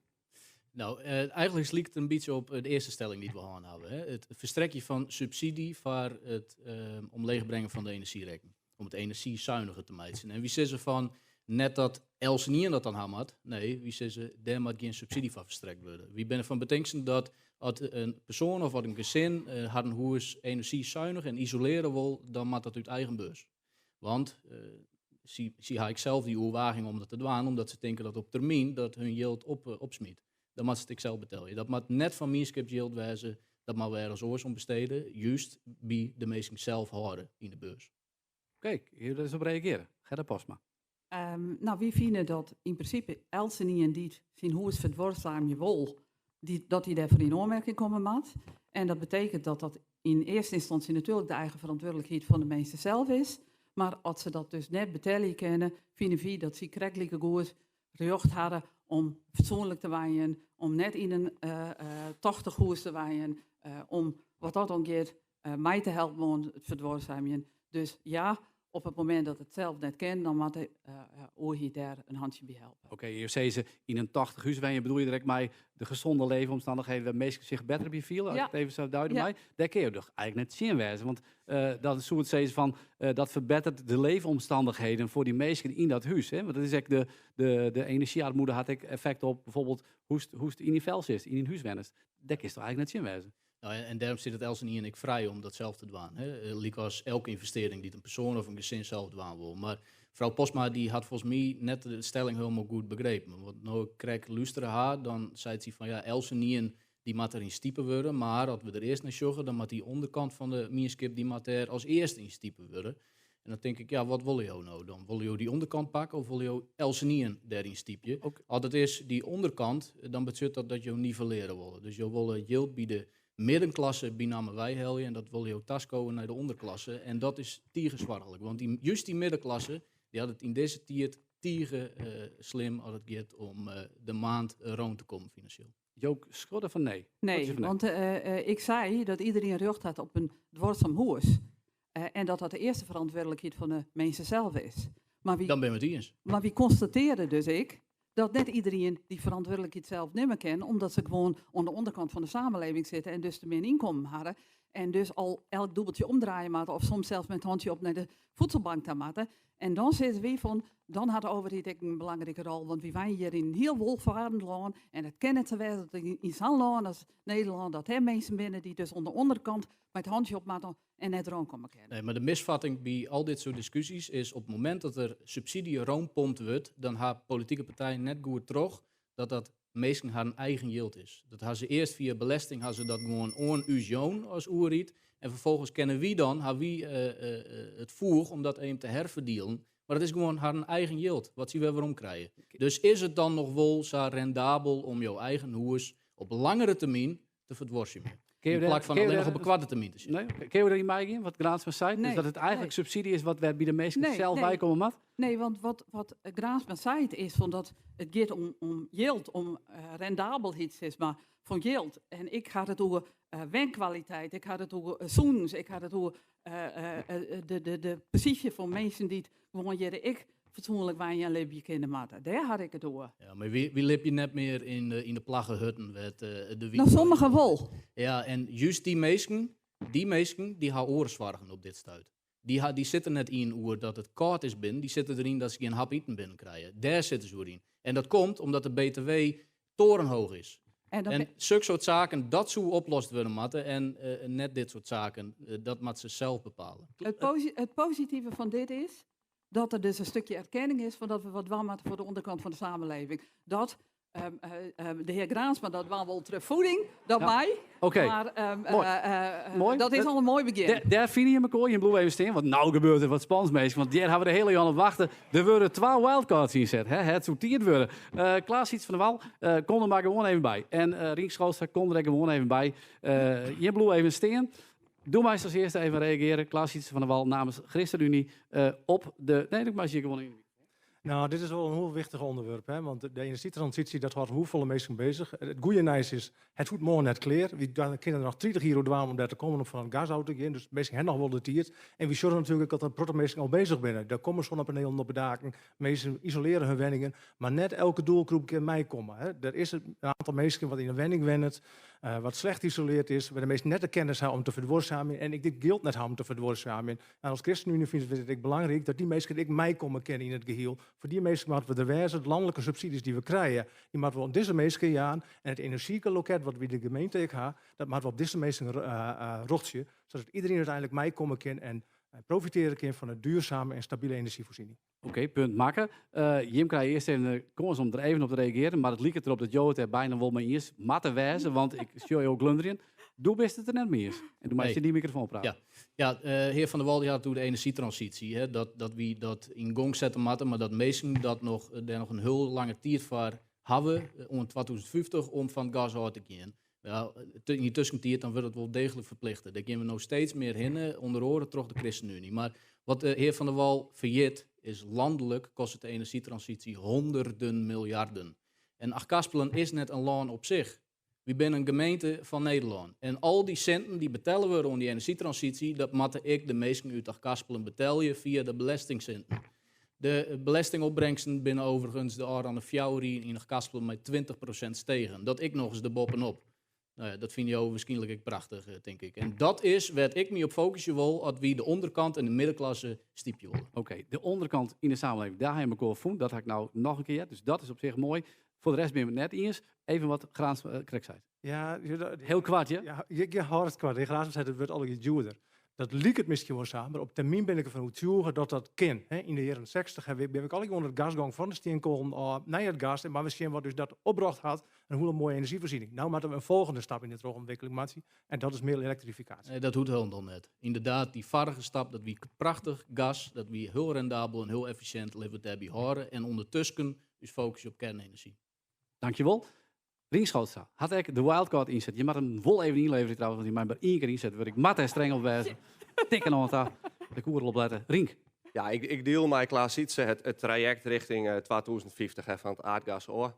Daar moeten we ook als gemeente op anticiperen. Nou gaat eigenlijk het gesprek hier over, moeten we dat koppelen aan inkomens. En eigenlijk zei het CDA, misschien moeten we de rol als Uri hier zo inkleden dat we zeggen, waar ben we het effectiefst? Welke hoezen had het eerst nodig?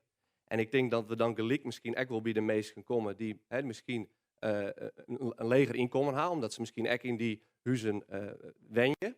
Maar ik zal denk ik, we moeten misschien van de discussie over dat we dat aan inkomens koppelen. Ik denk dat we moeten zien van welke weekend pakken we aan, welke had het nodig en dat we zo als gemeente dat op die manier insteken. Oké, dus daarmee gist een beetje mij, of voor een groot deel mij met wat de postman zei, gist je fine indelen wie die Graans zei. Nou, nee, dat denk ik net. Ik denk dat ik volle meer op de lijn zit van Klaas Sietse. Ik denk dat we die slag mathematisch. Ik denk dat dat echt voor de toekomst is. Ik denk dat we goed met onze energie omgaan. Want we hebben broeken energie. En energie is net gratis. Dus als we dat efficiënt kunnen broeken, ook met het warmteprogramma dat we nu in de gemeente hebben, dan willen we daarop inzetten. Voor een lange termijn. Want het gaat, dat zit in het CDA, het DNA, het rentmeesterschap. We willen over de lange termijn zien. Goed zo, dankjewel Rien Schoutstra. Jim Krijgen, beide nog even de mogelijkheid om één keer kwart reageren op wat in het laatste geval Rien Schoutstra zijn dat van het CDA, PVV, ja. Jeffrey Graansma. Ja, het kristalliseert elkaar wel aardig uit. Hè? Ik denk deze trui is aan die kant en de PVV dus aan deze kant. Links en rechts, helder om te zien. Maar werd de meesten aan de onderkant verlet van hebben en ik de middenklasse is dat de energieprijzen omleeg gaan. Dus dat betekent, we moeten ons focussen op gas. Op gas, het horen bij gas. Want jouw partijen landelijk die hadden verzwargen dat het onbetaalbaar is nou per maand voor de meesten. Als we dat doen, dan is de noodzaak van isoleren al een stuk minder. Het staat iedereen vrij, maar het is een stuk minder. Maar in plak daarvan had het CDA in het programma hier lokaal deel zet dat de sterken die moeten de kosten van de onderklasse dragen moeten. Nivelleren. Laten we alsjeblieft gewoon de centen bij de meesten houden en het net herverdelen. Dankjewel, Jeffrey Graansma. En hier wordt het billet, want we weer heel lang wil praten. Mocht ik nog even? Ja, zeker, maar dat weer het laatste stuk. Ja, nee, doe maar eens nog even reageren. Absoluut, maar ik word het al een beetje in. Nee, oké, dan is het goed. Goed. Nou ja, ik denk op zich van wat Graansma zei, het is van, goh, wie moet net nivelleren en wie moet dus net druk met je maar wie binnen hier een gemeente en wie binnen een lokale politieke partij, omdat wie het hebben over wat we voor uw dwang kennen. En dat betekent dus dat we soms te maken hebben met wetgeving vanuit de landen die een negatief effect had op uw inwoners. En als wie dan bij machten binnen om daar iets om te corrigeren en te zorgen dat wie onze gemeente zijn inrichten, dat het voor iedereen goed leven is, dan doen we dat met heel veel willen. Dankjewel, Sociaaldemocraat naar Gaspelen, Gerda Postma, Jeffrey Graansma, PVV, voor deze ronde. Ja, we gaan naar de volgende ronde. En er zijn 2 kaarten indeeld. Ik moet ze toch even innemen, want ja, daar ben ik gewoon net te vertrouwen natuurlijk, dat snap je. Dus ik moet het even netjes innemen, anders komt het net goed. We gaan naar de volgende stellingenronde. En die vindt plak tussen de man die hier correct ik nog even stier en die hier al opkomen is met de zinnebril. Tjibbe Brinkman aan de ene kant, FNP aan de andere kant, CDA, Rienke Schoutstra. Heel graag hier naar voren. Goed, heren. Nou ja, ik wil je wel even weten van hoe verint de campagne, Tjibbe? Ben een beetje tevreden? Hebben al je dingen niet? Wat is het leukste wat je niet hebt bijvoorbeeld? Nou, er komen nog heel wat mooie acties om. Maar ik vind het ook wel mooi dat we gaan deze week nog met alles vrijwilligers te strooien. Dus we hoeven net bij de venster in iedere bulk te doen. Dus just daar weer de kracht van ons campagneteam. Dat we altijd 30 man gaan halen dan dat we het zelf doen kennen. En dat is eigenlijk de kracht van onze partij, Mijlkoor. Ja, te strooien, hier bedoel ik geen soort, maar flyers, hè? Dat neem ik gewoon. Nee, maar goed. Ik kan een potje zout bij krijgen. Oh, okay. Maar dat is nou een mooie stekker erbij. Mooi. Rink Schoolstra, ja, CDA, ik blied mij de campagne, hoe het verrint. Doe hem nog leuke dingen. Wat zit er nog in het verschiet bijvoorbeeld? Ja, dat hast wel lezen in de krant, denk ik.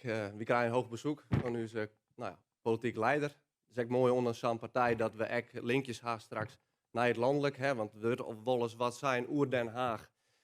Nou, we hopen dat we gewoon goede verstandhouding hebben met onze partij landelijk. Maar wie ben echt de flyer en wie heeft koffie, wie heeft stroopwafels. Ik zou zeggen, kom zaterdag even deel. Dat is hartstikke leuk. Wie heeft Berenburg en Jenever? Ja. Dat hebben we in de koffie. Ja, mooi. Nou, ik denk dat ik het al weet. Ja. Maar goed, de stelling die hier even van kracht is. En dan wil ik na dit rondje stelling even de jongerenraad het wordt, Jan. Dus dan weet je met vast even. Wil ik aan even bij hem even peilen. Want je hebt nog vragen naar onze lijsttrekkers. Vind ik ook wel even heel interessant. De stelling die nou komt, en dan wil ik aan de zaal even zien. Ben je daarvoor, ben je daar zin? Die gaat als volgt. Wie een woning in onze gemeente koopt, moet daar zelf in gaan wonen. Dus wie een woning in onze gemeente koopt, moet daar zelf in gaan wonen. Volgens de documenten is de FNP daarvoor. En ben je hem daar chin? Ja.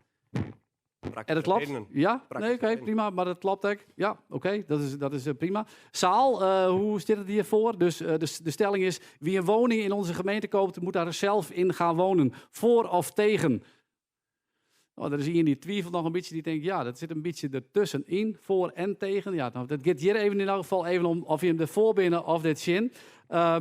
Ja, ik zou zeggen, Brinkman, jou binnen der chin, of je binnen daarvoor. Ja, zeg het maar. Nou ja, hoe kan het, wie wil oerhit misschien net wordt ingrepen, dat is het eigenlijk helemaal net, maar hoe kan het verantwoord dat je leegstaande woning hast, of woningen die net bewonnen worden, daar oort graag in willen. En dat je dan zegt, ja, maar dat is van mijn winst, dat is van mijn wolwijzen en alles. En dan zeg je, dan maar je ingrepen, maar luister, als je ergens woont, kan je net staan laten of ergens anders, of onderverdienen, gewoon zelfs bewoningsplek. Dat is uw mening. Je zou toch zeggen, verkocht is verkocht. Als het jouw huis is, dan is het jouw eigendom en dan mag je er zelf voor beslissen. in debat of? Nee, ik kreeg even. Ja, nee, oké. Het recht om te beslissen is goed, maar in deze tijd dat we zorgen dat zoveel jeugd, 30 plus, thuis wonen. Ik zei het de hele tijd al. We gaan 40 plus die bij de beukerskwalen staan, 50 jaar bij zijn bastol van heel trouwt. Dit gaat de hele tijd trouw, die krijg je een plak en alles. Op een gegeven moment mag je dan echt duidelijk zeggen van, of het speculeren op een merken, de rijken die kan dan alleen maar altijd een baas zijn, want wie keep je maar op en alles. Iedereen verdient een kans.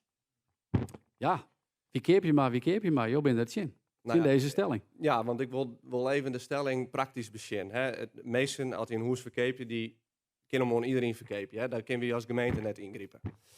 We hebben hier in de gemeente, die hebben hier bij TRK Hoorn, hoe kunnen we dat misschien aanwijzen bij meesten. En toen kwamen we toch al snel op zelfbewenningsplicht bij nijbouw. Dat hebben we echt tapast.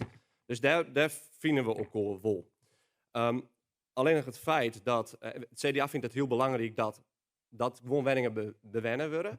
Maar ik denk dat kunnen we net oordwingen. Daar hebben we echt regels voor. Een verordening, dat kun je instellen, maar dan moet je schaarste aantonen. Dat hebben we maar ook al bezocht dat we die schaarste net kunnen aantonen. Misschien is die situatie nou verloren, dus daar moeten we dan weer naar zin.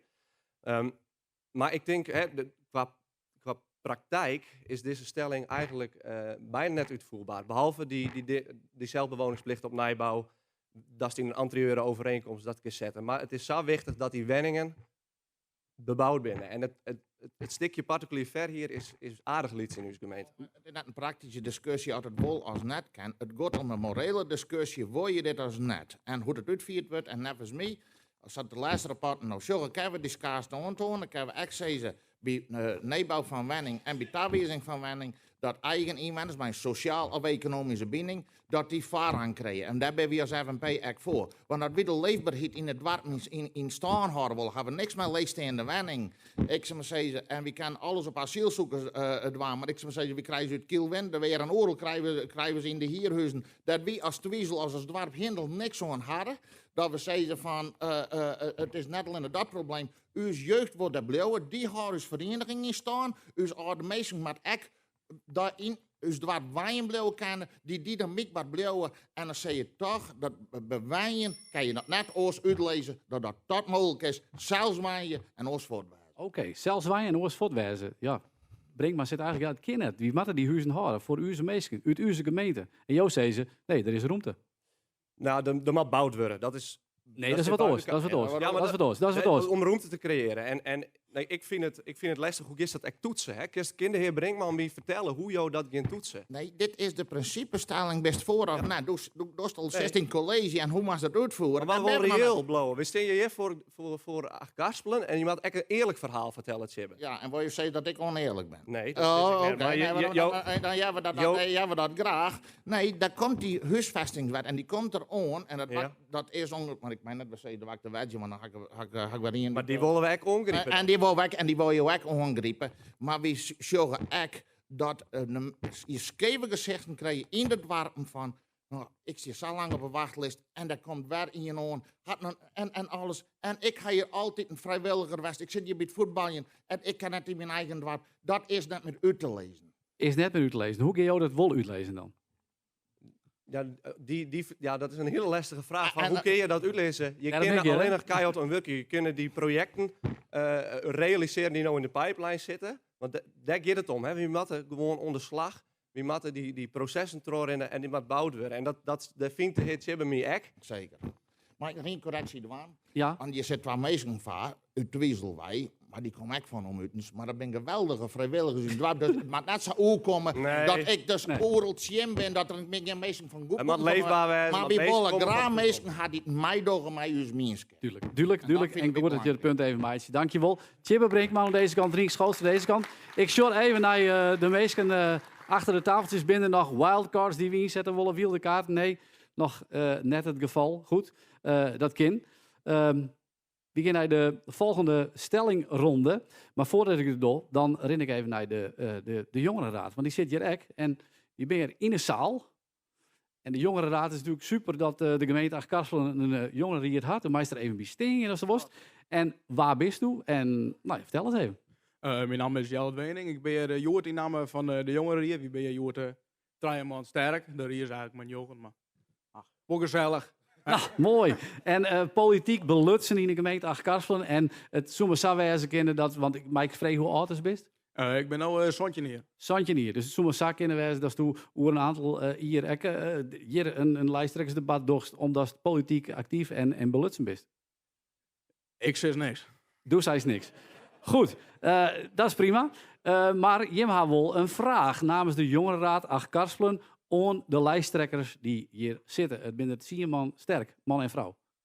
Ja, dat is weer. Maar we hier een vraagje en het is net de bedoeling om nou oude woningen te loeken bij sommige heren. Maar ik doe het wel even. Fjouwrilin hebben we het wel gauw zo gewoon in een campagne. Maar we leven in een periode dat er binnen minder centen oer in de begrutting, maar er binnen liekevolle als net meer centen uit te jaan om eventuele taken die er wel net binnen. Dus dan maar misschien niet het ding als een jongere riet, want ja, dat maakt je vrije jongeren binnen. In hoeverre ben je al bereid om te snijden in het sociaal domein? En zo ja, hoe volle en waar? Nou, dus nog één keer de vraag, want dan kun je even goed luisteren. Ja, het is een beetje liedsermaatje. Onan van jou, ben je bereid om te snijden de bezuinigingen dus binnen het sociaal domein en waar?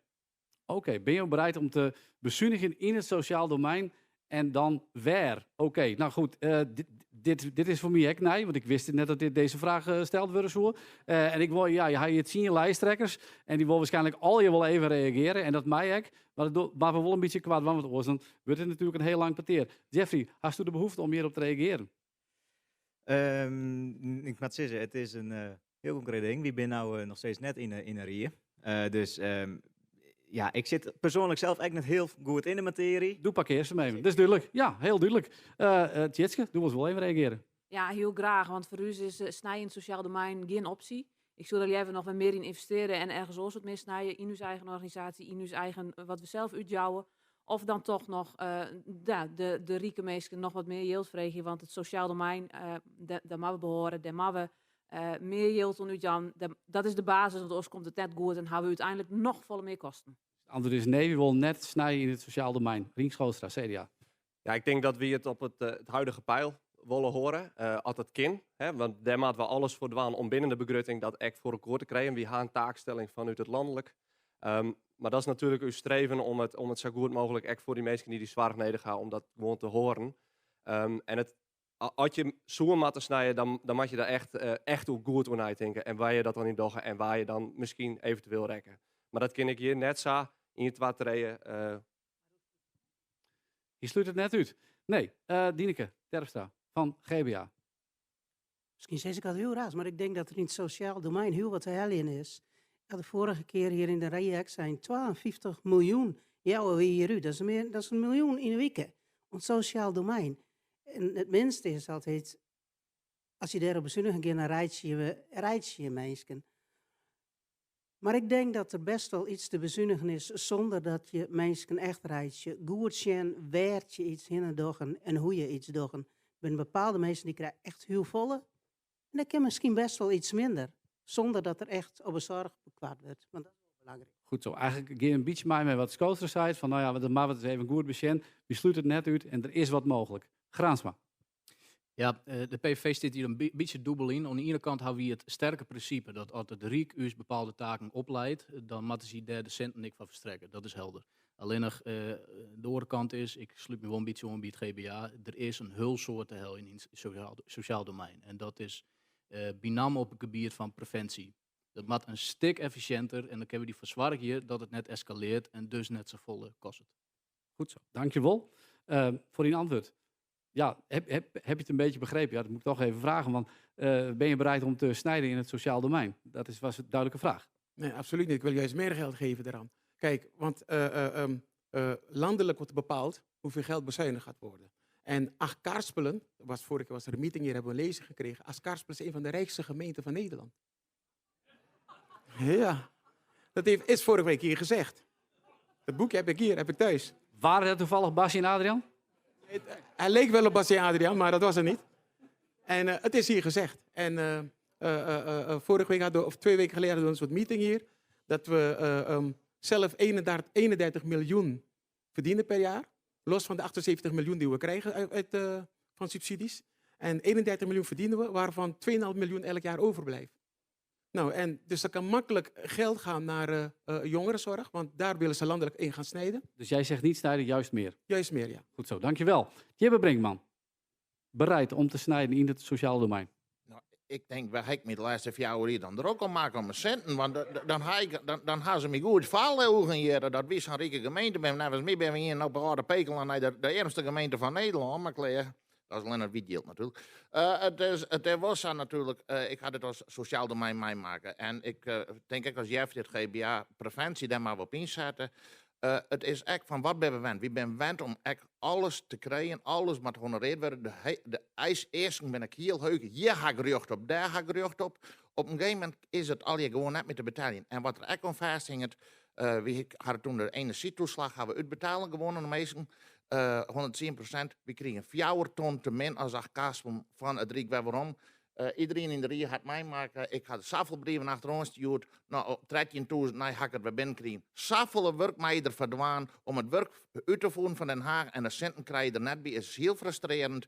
Maar een jeugdzorg met zulke zware traject, met zulke dure prijzen en alles. En dan hebben we het soms zo ton per baan.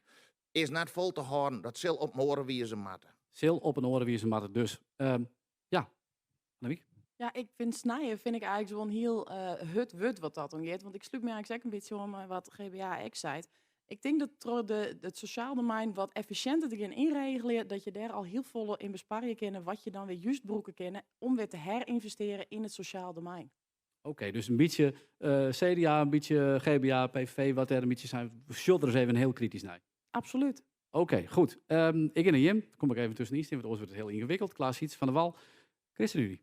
Ja, de hulpvragen neemt hoe het die ta. En dan maakt de ChristenUnie net de keuze om dat nog te bezinnigen. Want dan komt het dubbel het on. Dat is zo net onze keuze wezen, maar misschien wel oors. Die maakt meer naar preventie ta. Misschien maakt er meer geld naar preventie, zodat we de kostenstijgingen voorkomen kunnen. Dat is onze keuze wezen. Oké, Gerda Posma van Sociaaldemocraten, Achtkarspelen. Nou ja, ik vind dat als we het hadden over sneeën, dan hebben we het dus over yield. En ik vind dat we het gaan maken over wat we leveren is, zeg maar, en wat de mensen nodig hebben. En als we dus ons focussen op wat de mensen nodig hebben, dan moeten we dus daar het goede in doen. En dan denk ik dat we daar net in sneeën moeten. Als dat betekent dat er ergens yield te halen is, bijvoorbeeld omdat we, en ik neem nog steeds maar weer het voorbeeld, dat toen ik begon te werken, toen dienden we met 15 man de administratie van 200 stichtingen, zwaarginstellingen. Nou had elk van die stichtingen minstens die 15 man zelf in dienst. Dat gaat alle op een administratie en bijkomende kosten. Daar maken we vanaf weer met zwaartje dat de mensen gewoon bij goede zwaar krijgen en mensen die het zwaar neder gaan, moeten we net aankomen. Oké, goed, duidelijk. Iedereen had zijn punt maken. Het zie je lijsttrekkers en al je reageert op de stelling van de Jongerenraad van Achtkarspelen. Of ze bereid binnen om te snijden in het sociale domein. Bist u als jongerenraadsvertegenwoordiger een beetje tevreden met antwoorden? Dan kan je nog niet reageren. Je hebt nog van u zeggen. Maar het loert van efficiëntie, dat komt net raar op mijn jongen. Maar dat mag wel even zien wat voor volgorde we dat in willen doen. Maar nou, het leidt er een keer door. Hartstikke mooi. Applaus voor de meester van de Jongerenraad. Hartstikke leuk. En ik... Nou, hoe dat gaat, ik denk dat we dit een beetje vast vaker in deze riet zullen. Goed, als je een beetje oplet, dan weten we dat we nog een duo hier onder de tafel krijgen voor de laatste stellingronde. En dat is stellingronde 5, wederom op basis van de stemwijze, want dat hebben we zo dienen. Dat zijn Tjitske Veenstra en Klaas Sietse van der Wal heel graag deze kant op. En jou eens een applaus.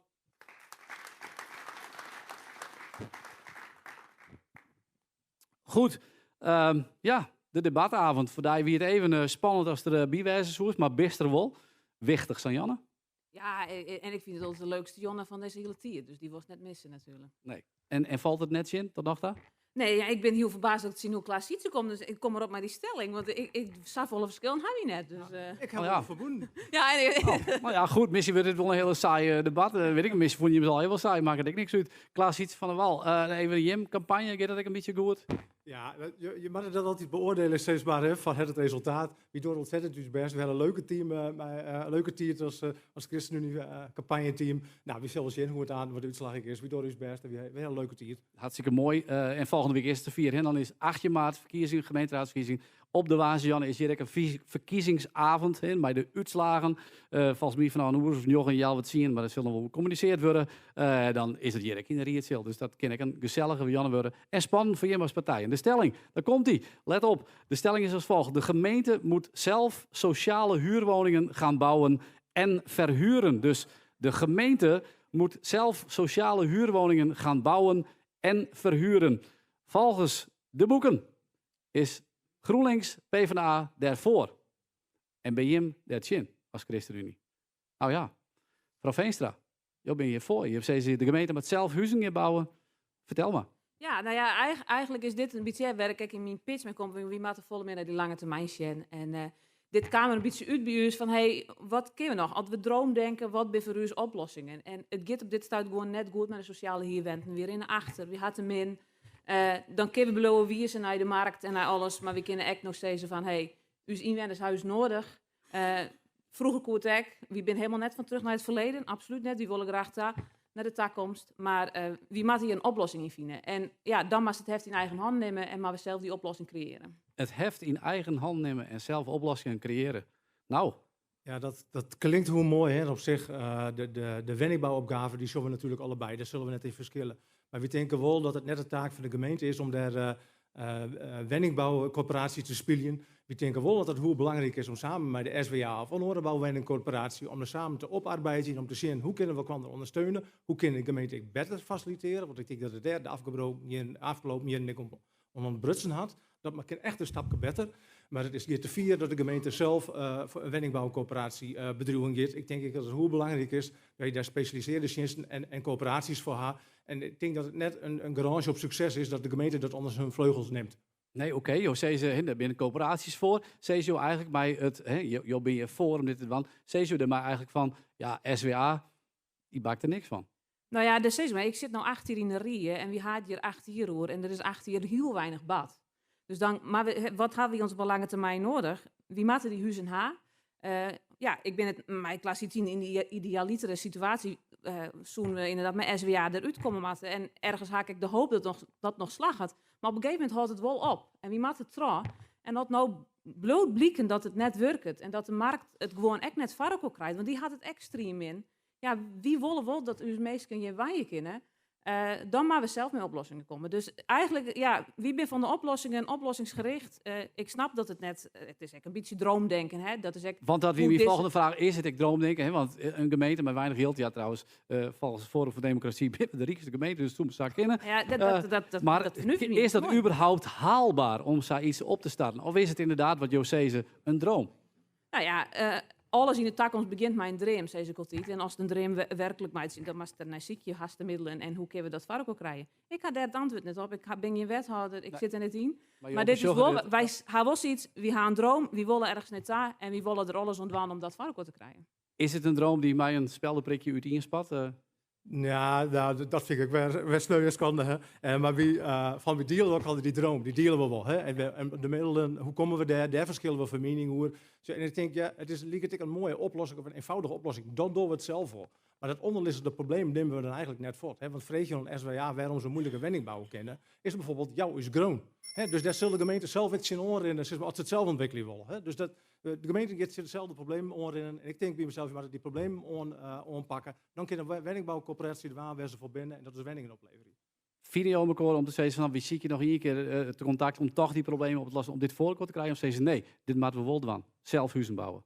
Nou ja, volgens mij kunnen wij ook wel vinden en hebben we echt hetzelfde doel voor eigen. Maar ben wij iets meer onder het lange termijn denken. En maar we op een gegeven moment echt zeggen van tot hier en niet verder. En het lukt gewoon net en dan maar we het zelf bezieken. Dan maar zelf bezieken, dan het maar patiënt. Nou, kinderogen, hè? Zo sta je begangst. Ja. Precies. Goed, ik show even naar de meeste keren onder de tafeltjes, want ik weet dat er nog een aantal wildcards net inzet binnen. Nou, ik show... Dit weer de laatste stelling, ja. Dus dat maakt nou toch echt met terugwerkende kracht, want dat toch? Nee, maar nee, dat haast. Maar, dat haal je net maar, in de brief. Nee, nou, we gaan. Nee, maar goed, dan eventueel kunnen we dat doen, want je maakt hem toch, zou we ze nog inzetten. Dus ja, dan het kind nou, hè. Dus ik show daar Jeffrey en ik show nog een Jeffrey die de kaart omheen gaat. Dus kom er even bij. En nou ja, dat kind en nee, ik ken ik nou niet hier.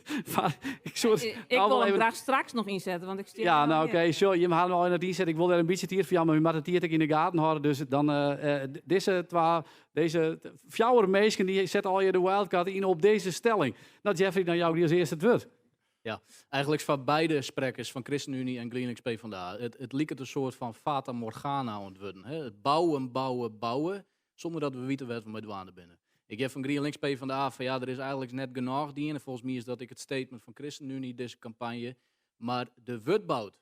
Maar van waar wordt er bouwd? Dat is mijn vraag aan jou. Wieten jou water in de wenten gaan, zowel sociale hier, maar ik, de nijbouw, als het om projecten gaat. Waar komen erin? Want het is blien en daardoor blijven we bouwen, maar net voor uw eigen doelgroep.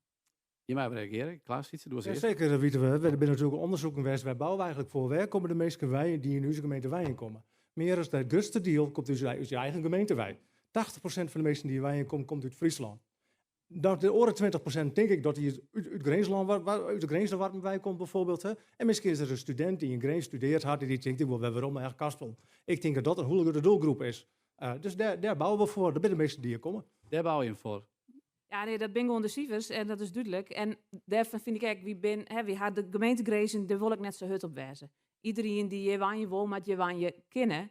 En dat betekent dus dat we meer bouwen moeten. Want ja, we hebben gewoon nou net genoeg. Dus meer bouwen, eigenlijk ben we het wel eens. Want volgens mij leidt het best wel een kans. Oké, de leidt een kans. Ja, de heldere cijfers binnen is dat 20% van de huizen in de landelijke gemeenten in Friesland, die worden bezet door mensen van oordeel uit Nederland. Dus dat gaat net op Friesland, dat gaat uit oordeel uit Nederland. Die komen hierin. 1 op de 4 huizen die worden bezet door Randstedeling en Westeling. Dat binnen de cijfers en dat kennen we hier op dit stuit net verkeerpje. Als dus jongerijn nog bij mem, hij de mem thuis wennet ont een 30ste in principe. Dat ken net. Dus wie moet er nou bouwen en wie moet er met een huisvestingsverwaardering moet er weer voor zorgen dat het lokale binding is en dat die mensen erin komen die de binding hebben met je minskip. Oké. De meesten zijn op reageren, maar ik ga daarna naar Jeffrey, want die kan ik even reageren. Had ik een wildcard in. Ja, het wordt nou even druk. Doe maar. Oh, ik mag reageren. Nou, ja, het klopt gewoon net wat de heer Graansma hier schetst. Hè. Die 20% die uit de Randstad, wij komen zo, de orendeel van Nederland, dat is net zo.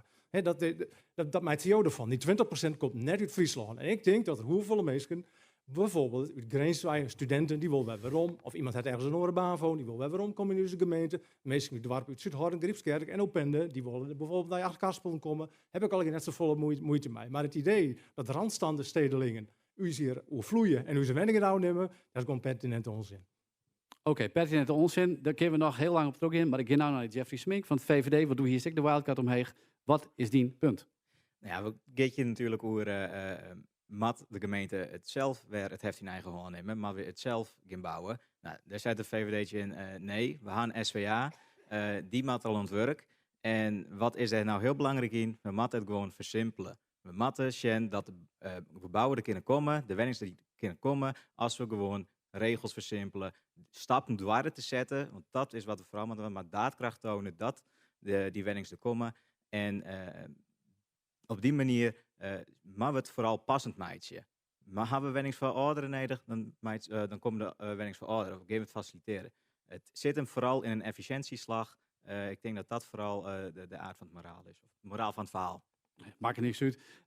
Ja, meester reageren? Ja, ik denk daar ben we toe in. En ik denk dat iedereen die shit van de list Lucas het daar in is. Maar het is wel, we binnen ter als Rie al 18 uur in. Maar toch is het dus al 18 net slagen. Dus dan denk ik, ja, wie moet er toch wat verder de Sjen en wat meer out of the box denken. Oké, goed. De stelling is dus, de gemeente moet zelf sociale huurwoningen gaan bouwen en verhuren. Daar wie niet met net is beide, dat is logisch als team met je koor. Graans versterk, het is een Fata Morgana, dus hij is met een efficiëntieslag maken worden. Je had de wildcard ook omheen gehouden. Ja, we zijn maar. Op basis van deze stelling, ja. Mijn vraag is zo'n Partij van de Arbeid GroenLinks, want de SWA, de Bakermat, is de Partij van de Arbeid. En als je nou als Zandalkstek in de regio van de organisatie waar je uit wij komen, dat je daar afstand van neemt en zeggen van de gemeente kan dat zelf. Is dit nou de tornee combinatie van GroenLinks wie dat echt de Partij van de Arbeid ophouden is te bestaan? Nou, dat ben jouw uitspraak en daar kom ik net aan. Daar wil ik me ook vier van distancieren, want wie zei ze net dat de SWA je me ophouden maakt. Wie kan ik naast elkaar besteden, wie kan het mij elkaar oploeken. Volgens mij hebben we al hier hetzelfde doel. En is ook deze stelling, is ik bij de stelling Jonne, wie de heer Brinkman ook bij. We moesten wat droomdenken, we moesten wat verder vooruit zien. Nou, volgens mij hebben we dat keurig maar zien aan die. Hij hem deze stelling ook al hier zijn van die maar wat waan. Dus ja, wat de heer Brinkman hier wil zeggen, dat vind ik zeer. Maar nee, ik wil zeggen, want ik geef de heer Brinkman nou natuurlijk net pleasen, dat snapte zelf ik wel. Best, oké. Brinkman, even reageren. Nou, dat is dus duidelijk. Ik zou zeggen dat zo'n zaal daar dat de Friese taal op je let je ideologische vijand laat je gaan. Dat hindert niet, dat is een keuze. Maar dan weet de SWA dat ook. Ja, maar mevrouw Veenstra zegt ook van, het zou direct naast besteden kunnen. Ja, dat is de kaart dat je wil. Nou, dat zit als instien is prima, maar nevens mij wie altijd dat een heel duidelijk reden loert dat de SWA wie de wenningstichting van Achterkarspelen. Goed, dankjewel. Gerda Posma, was ik even reageren op deze stelling. Ja. Nou, wat ik denk dat belangrijk is, als we hier wat willen met z'n allen in Achterkarspelen, dan moeten we ons focussen op de resultaten. Als we op de ene manier de resultaten net helemaal kennen, dan moeten we ziek je de andere manieren. Dus ja, wie moet de SWA horen om wat ze doen moeten. Als ze dat net waan kennen of willen, dan mag ik gewoon andere dingen beschikken. Want wie moet uiteindelijk resultaatsturend wezen. Dat heeft niks te maken met of we de SWA omarmen willen of niet. Ik vind gewoon, wie ben je om resultaatsturing te doen? Wie zetten de yield voor in, wie wil iets bereiken, dan mag ik van elkaar vrezen dat dat ook iets oplevert. Ja, en de stelling, de gemeente moet zelf huurwoningen bouwen en verhuren. Als de SWA dat doet, nou prima. Dat wordt zelf. Dan zie ik je op een andere manier. Oké, goed. Jouw punt is maken. Daar mag je heel kort even op reageren. Ja, SWA die wil tieren graag, maar ze kennen het. En dat komt door uzelf, door de politiek, door de oerriet. Die betekent dwarsmietregels, die betekent dat er vleermoezen in die huizen zitten, waar toch als ze net opbrutsen worden en na je de verdelsheid worden kennen. Dat bij de politiek is dat. Oké, één keer nog reageren. Ja, volgens mij hebben we het net over willen ze wel of kennen ze wel of doen ze wel of wie zit ze gewoon op het moment dat we het resultaat net herkennen op een manier zoals we dat met elkaar oppraten, dan zie je weer een manier waarop we het wel realiseren kunnen. En dat het dan zo is dat we dus inderdaad dingen zelf net goed doen. Goed genoeg, doen we wat doen. Goed. Dat is een punt. Wat wil je maken? Je bent net hier, maar dat hoeft ik net. Je leert het wel bij, want dit weer een interessante discussie. Maar jouw wildcards, de blikse kaarten en en hier kunnen we ze al inleveren. Applaus voor de meesten, ja. Goed zo, dankjewel. Nou, die Gerda hier Mekkel inleveren volgens mij, hè? Ja, die leidt hier. Ja, je moet er toch een beetje streng op zijn. Zo, hop.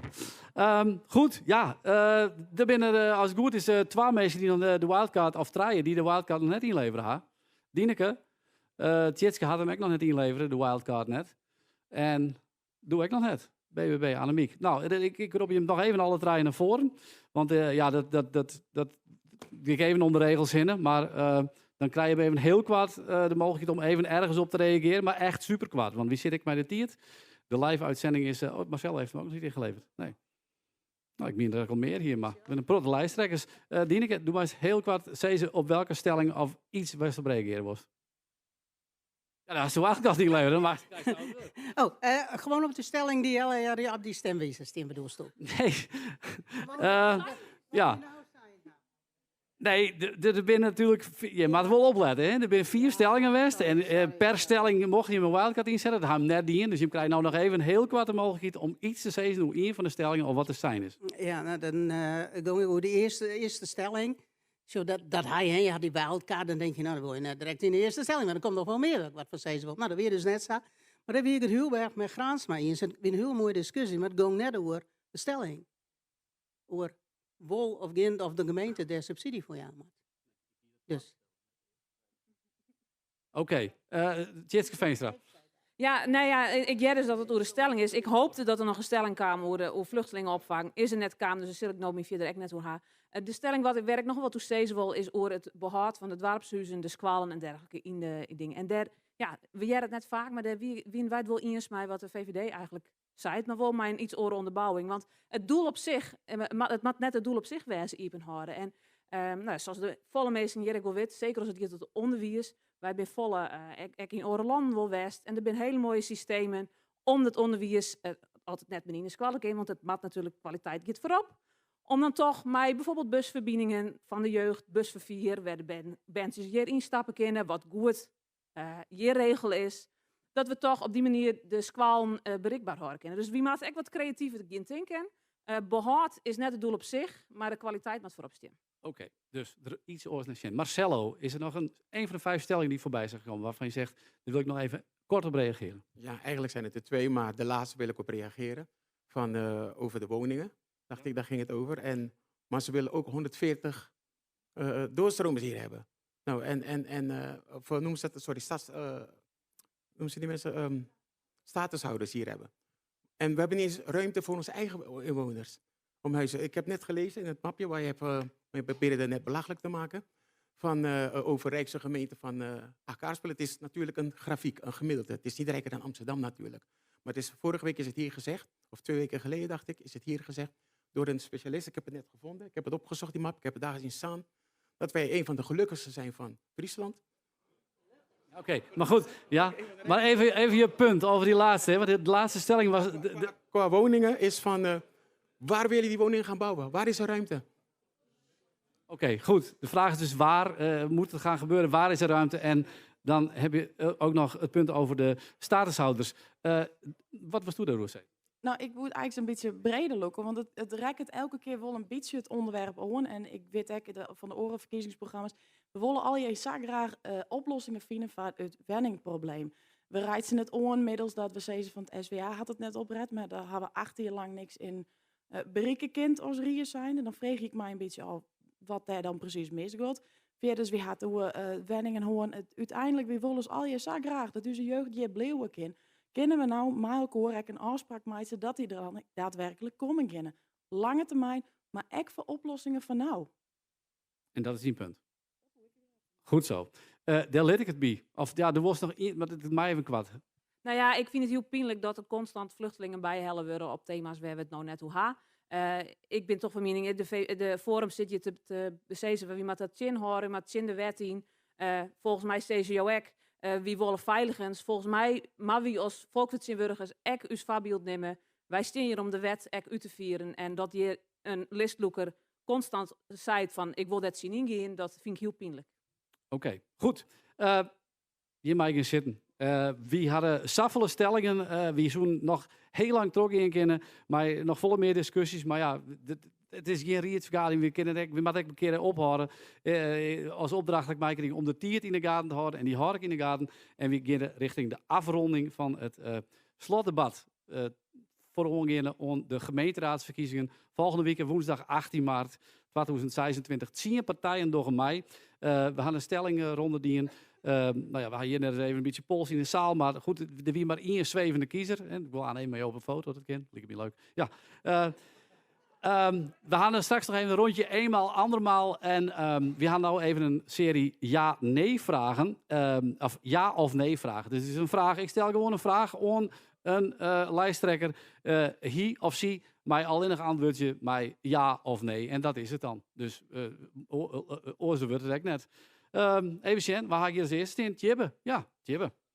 Ja. Tjibbe. Had de FNP zich op alle fronten aan de verkiezingsbelofte houden? De A-ronde fjouwer hier. Ja of nee? Ja. Goed zo. Nou, dankjewel. Langer wil ik net meidje. Rink. Stel. CDA, PVV worden de grootste partijen. Wil je hem dan echt samenwerken in een coalitie? Ja. Nee. Nee, is het antwoord. Goed. Dieneke. Jere. Ja, je houdt nog één zetel oer. In de rier. Is zetelverlies een teken dat de kiezers ontevreden zijn over die partij? Nee. Oké, dankjewel. Marcelo, aan jou de vraag. Ik heb natuurlijk gelezen wat jij hebt gedaan.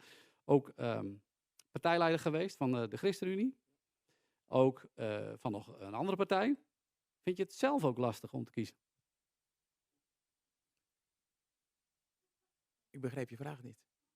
Prima. Het is een hele duidelijke vraag. Ja? ChristenUnie was ik in 2000. Nee, ja of nee? Nee. Oké, dankjewel. Jeffrey.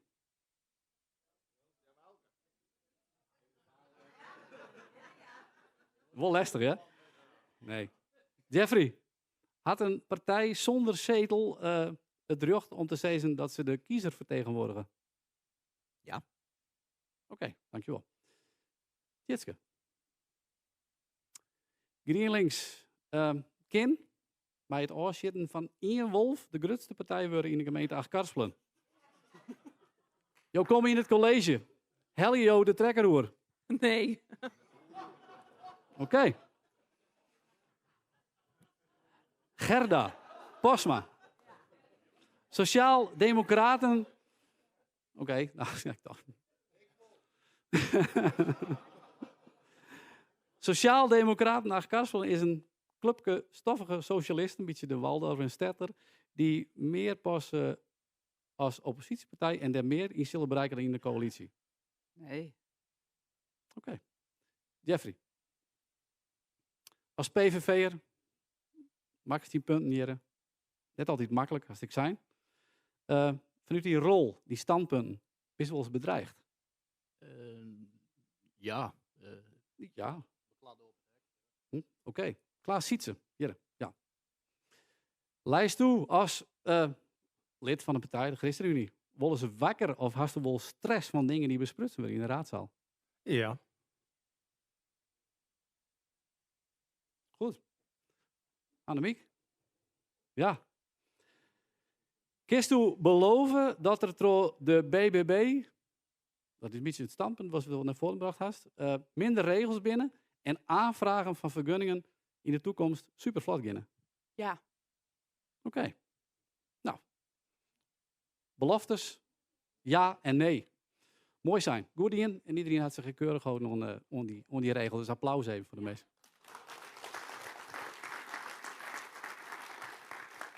Ja. Ja, en ik show je naar de tiert en naar het programma en we beginnen naar de afronding. En de laatste ronde, dat is een beetje een eenmaal andermaal. Hè? Dus het kan best wezen dat sommige mensen en sommigen hadden even een wildcard nog inzet op iets. Of dat de grondbinder die zei van, hey, wist, ik krijg nog even... Het is één ding wat ik jongens zijn ha. Er is één ding wat ik vanavond gezegd heb, waar ik op terug wil komen. Dat kan. Je krijgt al je de kans, maar stek even de hoorn op als ik een broek van mij was. En dat is ik het laatste wat we doen, jong. Dus waar wil op iets terugkomen wat hij jong zijn had. Rink. Ja, ik moest ja of nee sissen. En het is wel heel stellig, maar laat ik sissen. We gaan altijd weer in gesprek, maar ik ga met elkaar. Tuurlijk wil het CDA in gesprek, maar elke partij. En hier zei het ja of nee, maar ik zal zeggen, we gaan in gesprek. Ik denk dat het moeilijk is om de standpunten te overbruggen. Dus ik neig er wat naar nee, maar we gaan in gesprek. Goed, daar is deze eenmaal andermaal voor bedoeld. Dus zal ik eerst erop terugkomen. Marcelo.